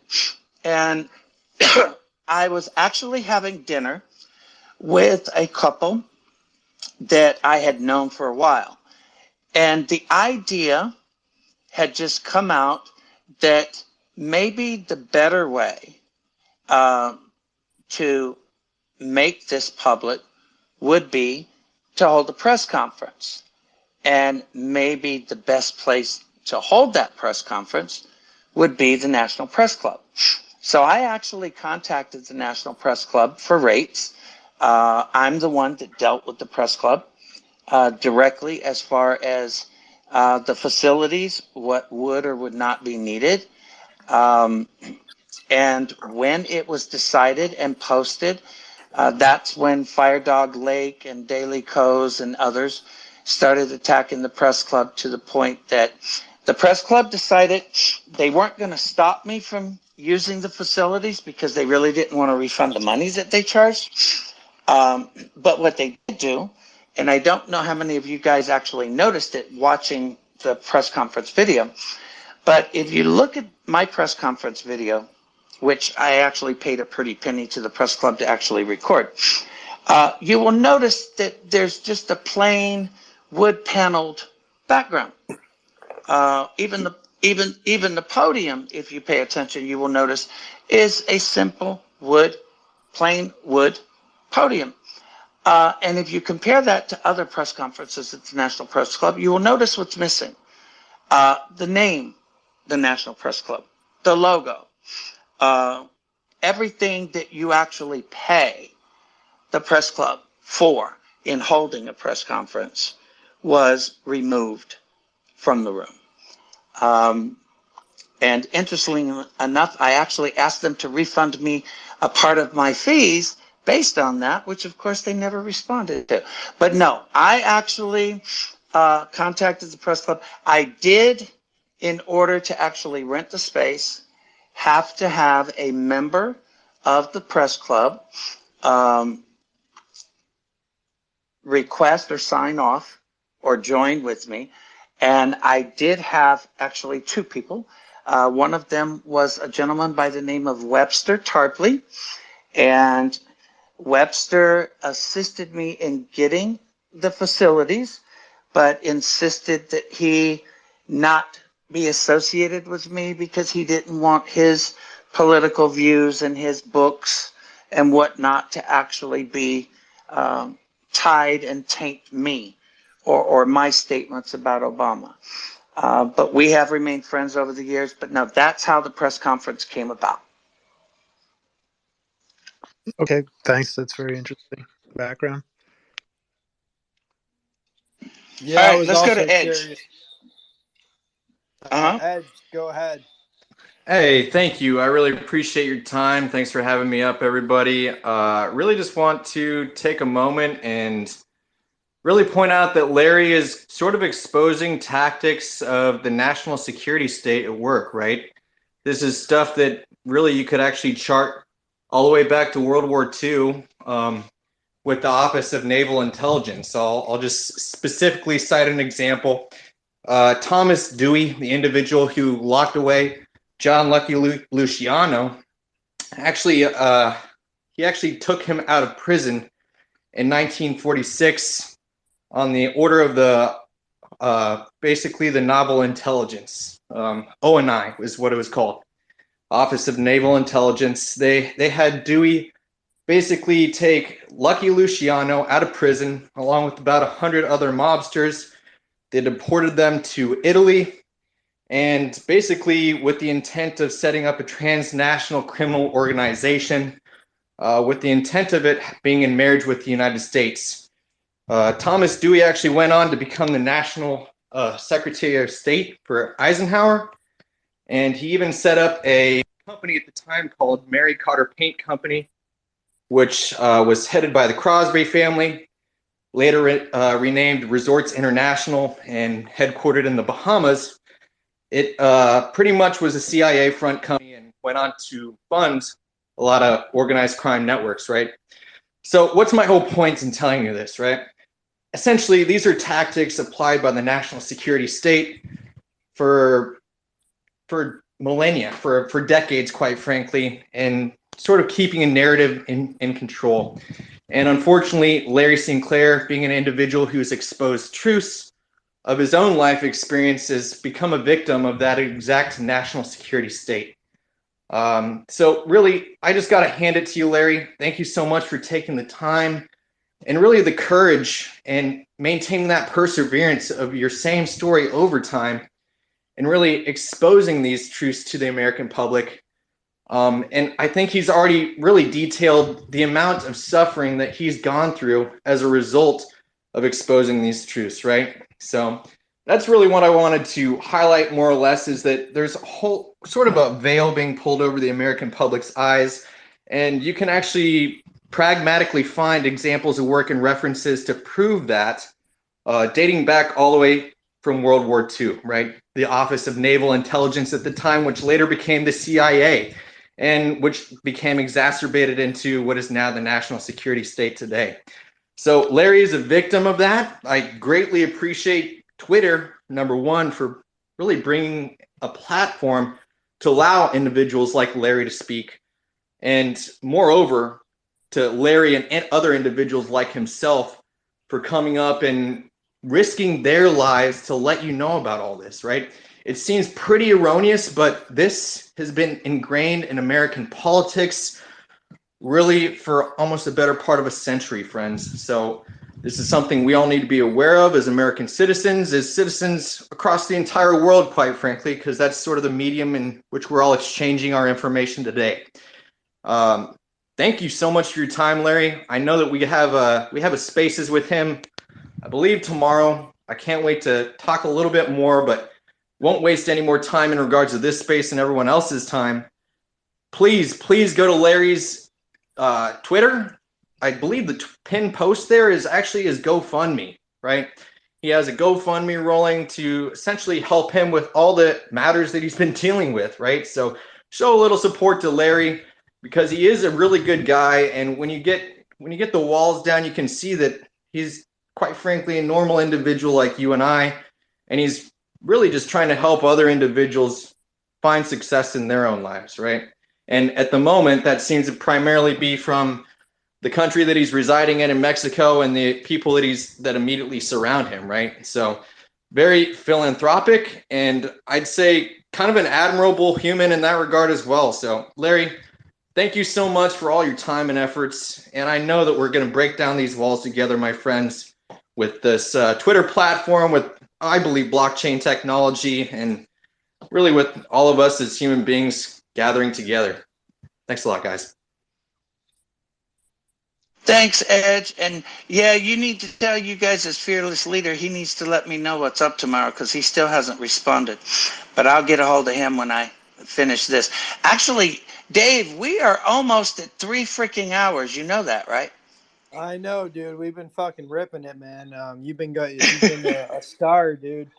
Do you want to take any more questions, or do you want to cut it at here? It's up to you. No, go ahead. Well, we cut V off, didn't we? Oh, but it says he's connecting. So, all right, let's go to Bill, and then we'll go to Kate. Hey, guys. Hey, yeah, Edge, as Yes. wonderfully said, man. You couldn't say it any better. Yeah, Larry, thanks for being here. Thanks for showing up. Thanks for being human. One thing I got to get off my chest, Larry. Yes, sir. It keeps on, popping up around the dinner table and, at the night out.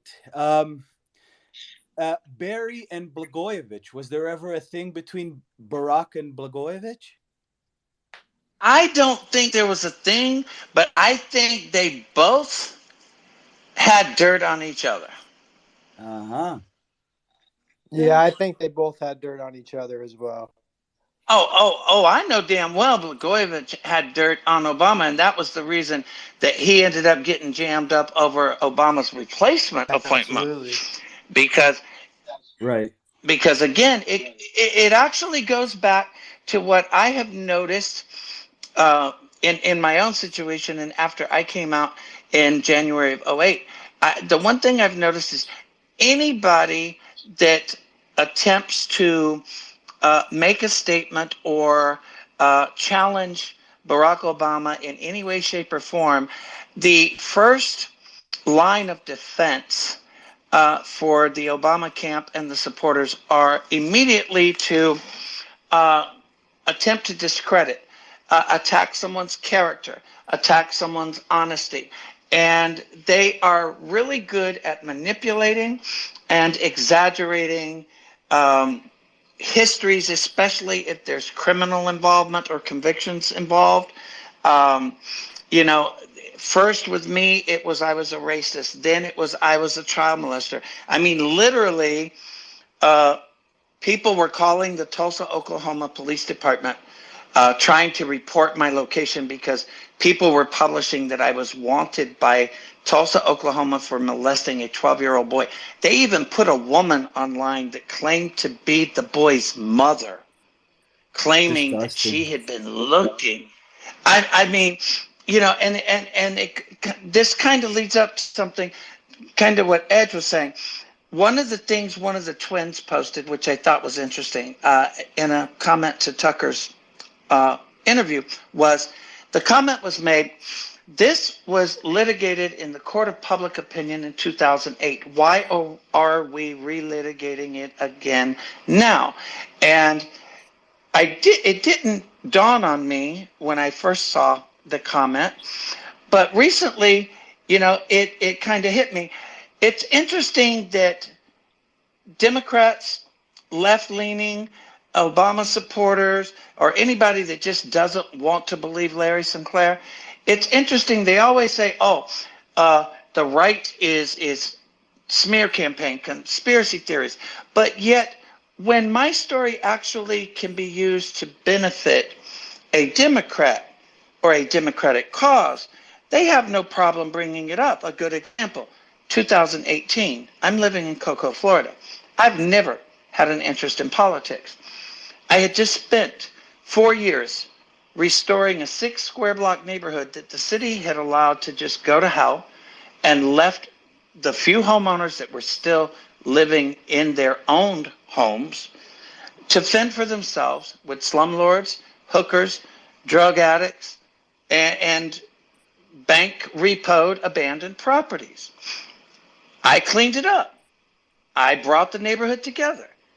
I ended up buying the lots with money donated to a nonprofit I started, cleaned them up, built 2 new houses for families to actually own versus renting, turned 25 houses that were slumlord rented into owner occupied, and helped them renovate them at the same time.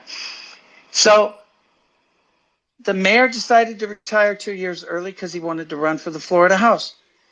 And my neighbor said, jump in.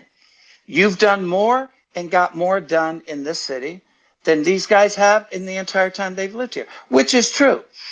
And even though local elections are supposed to be nonpartisan and the candidates can't identify themselves as Democrat or Republican, we all know that the parties go around town and identify who's what. But they were so scared that I was actually going to win this election and stop their stranglehold on the same shit and you know, leaving citizens in the same position they had been in for decades, that first they went around town actually telling people I was a convicted child molester. And then when they thought that didn't work, they went around town posting flyers on telephone poles. And guess what the flyers said? Larry Sinclair extorted the White House out of $100,000, extorted Barack Obama. claimed to have sex with Barack. I mean, the whole bit. The local newspaper, a Gannett paper for that matter, 3 full pages on me and this story and the same libelous BS from 15 years ago to try to help the Democratic Party keep me from winning the mayor's race. I wasn't even really trying. And the funny thing is for somebody who had never been in politics, I still came out with a third of the vote. So, you know, it is what it is. Way to go, Larry. Yeah, that would have been awesome, man. Fuck. Maybe you still got it in you as public office in the future. Oh, there's still Hell gas no. left in the tank. Yeah, it's not worth it, eh, Larry? Might as well soak up the rays Hell on the beach. no. All right. One more. Larry, can you speak to Tafari Campbell and what you think happened in that situation? Was that like a jilted lover situation, or like it's just a very mysterious thing overall? I'm just wondering what your thoughts are on that.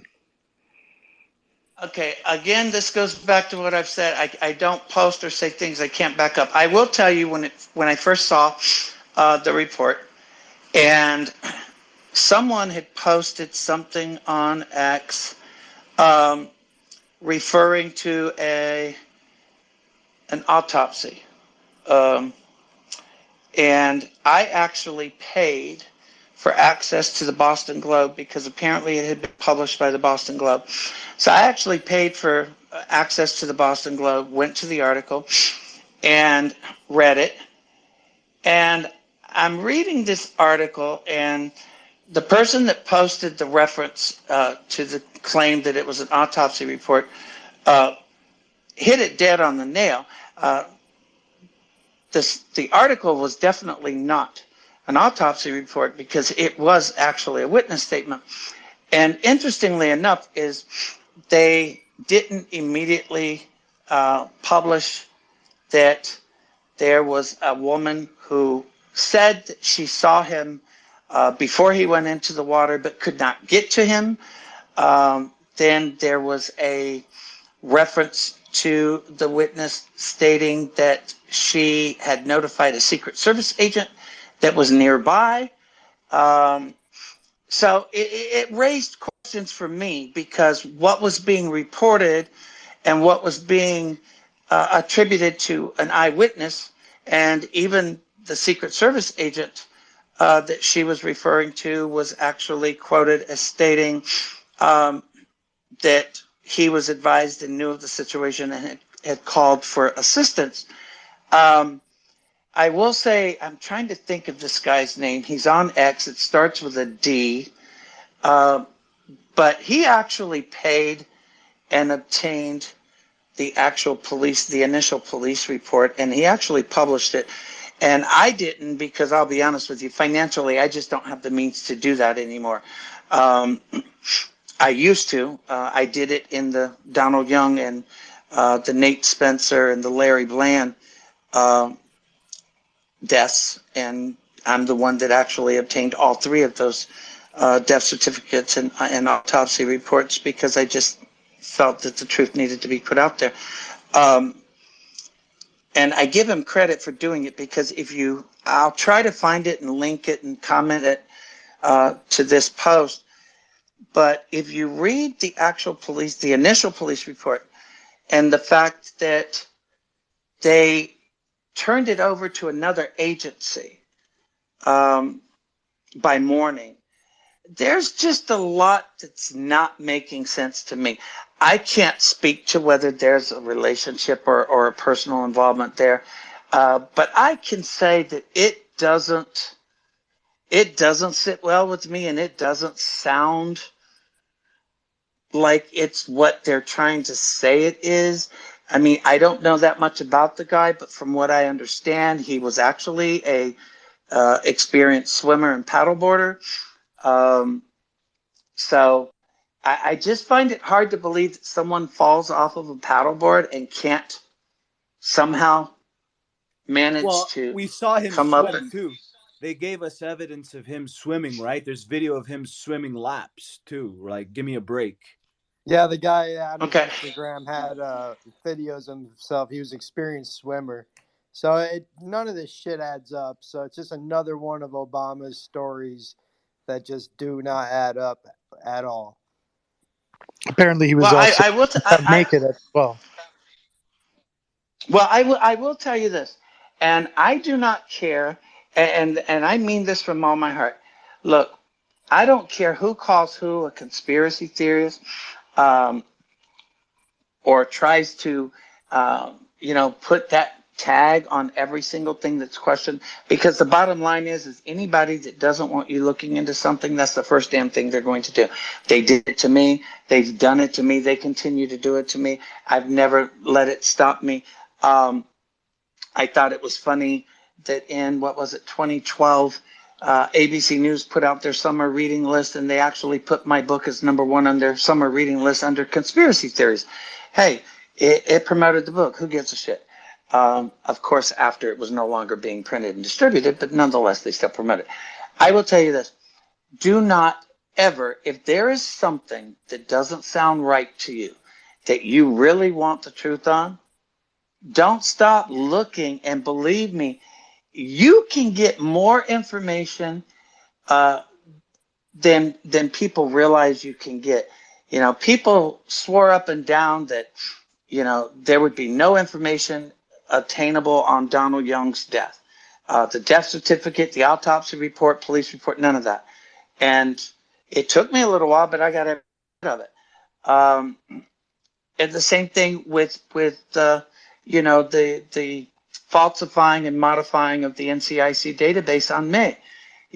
Who would have thought that it would come through a FOIA request from the U.S. Secret Service? If you feel that something's not right, which I felt that through this whole thing from day one, which is why I keep making requests, which is why I keep demanding documents. I don't stop until I get the answer that I'm looking for. Even if it's not the answer that I want, as long as it is the answer that I'm looking for, then I keep looking. Yeah, that is definitely the way to go about in research. And that goes for anything, like you said, anything you question, just go ahead and dig deep. That's kind of what my whole account has been dedicated That's to, right, dude. is exposing and bringing things, Truth sets you to free. light. Yeah, absolutely, man. And like, we're lied to a lot by the mainstream media, Hollywood, politicians. So whenever you can point that shit out, it definitely it helps. It helps a lot. So, Well, Larry, did I'm you going want to to say interrupt. anything? I'm going to interrupt and say one thing. It is 10:56. I want to say one thing, and then I'm actually going to have to say goodnight. Yeah, we'll close it out then. Because I am supposed to actually be. Is tonight Monday or Tuesday? Oh, okay. Tonight's Monday. I was going to say I'm actually supposed to be going to the hospital to be admitted for my hand and arm surgery, but that's actually not until Wednesday. But I do want to say something. One, I appreciate the fact that you invited me on. Two, I want to ask everyone that listened or that was here tonight to do something for me. I want you to try to find as many audios or videos of interviews that I've given, and I want you to listen to as many of them as you can find time, and I want you to compare every damn one of them, even to this one. And then I want you to tell me, is it consistent or not? And I'm not asking you because I want your, verification or anything like that. I asked that question because I'm trying to figure out how everybody telling the story to smear me keeps changing the story. I'm trying to figure out how all of a sudden I'm saying Obama performed oral sex on me, or how all of a sudden I'm a hooker, or, I mean, I don't understand it. If you're going to attack me, at least be consistent with the lies. I mean, shit. Yeah, But 100%, brother. Thank you No, so much for coming on and talking and telling us the real story. I mean, I believed you from before we had our conversation. I always wanted to believe you, but after this conversation, it kind of leaves me no doubts in my head at all about your authenticity. So, thanks again, man. If y'all can support Larry, go ahead and he's got a Cash App, I believe, and what else is it, Larry? there's a Cash App, there's a Venmo, and then what Edge was referring to is there's actually two fundraisers going on. One's on GoFundMe, which is for medical expenses because I have to have surgeries on both hands and arms. There's one that is I'm trying to see where, I actually posted them to the link that you posted to tonight that had Your original that had testimony? the, yeah, that had the press conference video Yes. clip to it. Yeah, it's a give, go, send thing, and that's actually to help with legal expenses, not attorney's fees. Legal expenses. One of them is to raise a certain amount of money to pay the attorneys in London to go after the Daily Mail and their journalists. But as far as the Krasensteins, I don't need attorney's fees for them. I just need to cover the regular expenses of ink, paper, etc. Because trust me, I will represent myself against them, and I don't care who they hire, they will lose. So, but if you can, great. If you can't, hey, it's life. rock Yeah. and roll, Larry. Everybody, go give Larry a follow.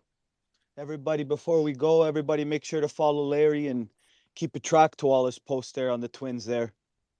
That's Yeah. quite the Thanks, stuff you guys. got going on there. Thank you, Yeah. Larry. Continue to be a thorn in their side, Larry. And we all got your back here. And I think anyone that stayed and listened through this whole thing probably has a different perspective on you, a much better one. Um, and thanks again, man. Maybe we can do it again in the future. And let's stay in contact. And God bless everybody. I love you guys. And we'll talk to y'all soon. All right, thank you. Kate, you need to do a space as well about Cappy. This space was downloaded via spacesdown.com. Visit to download your spaces today.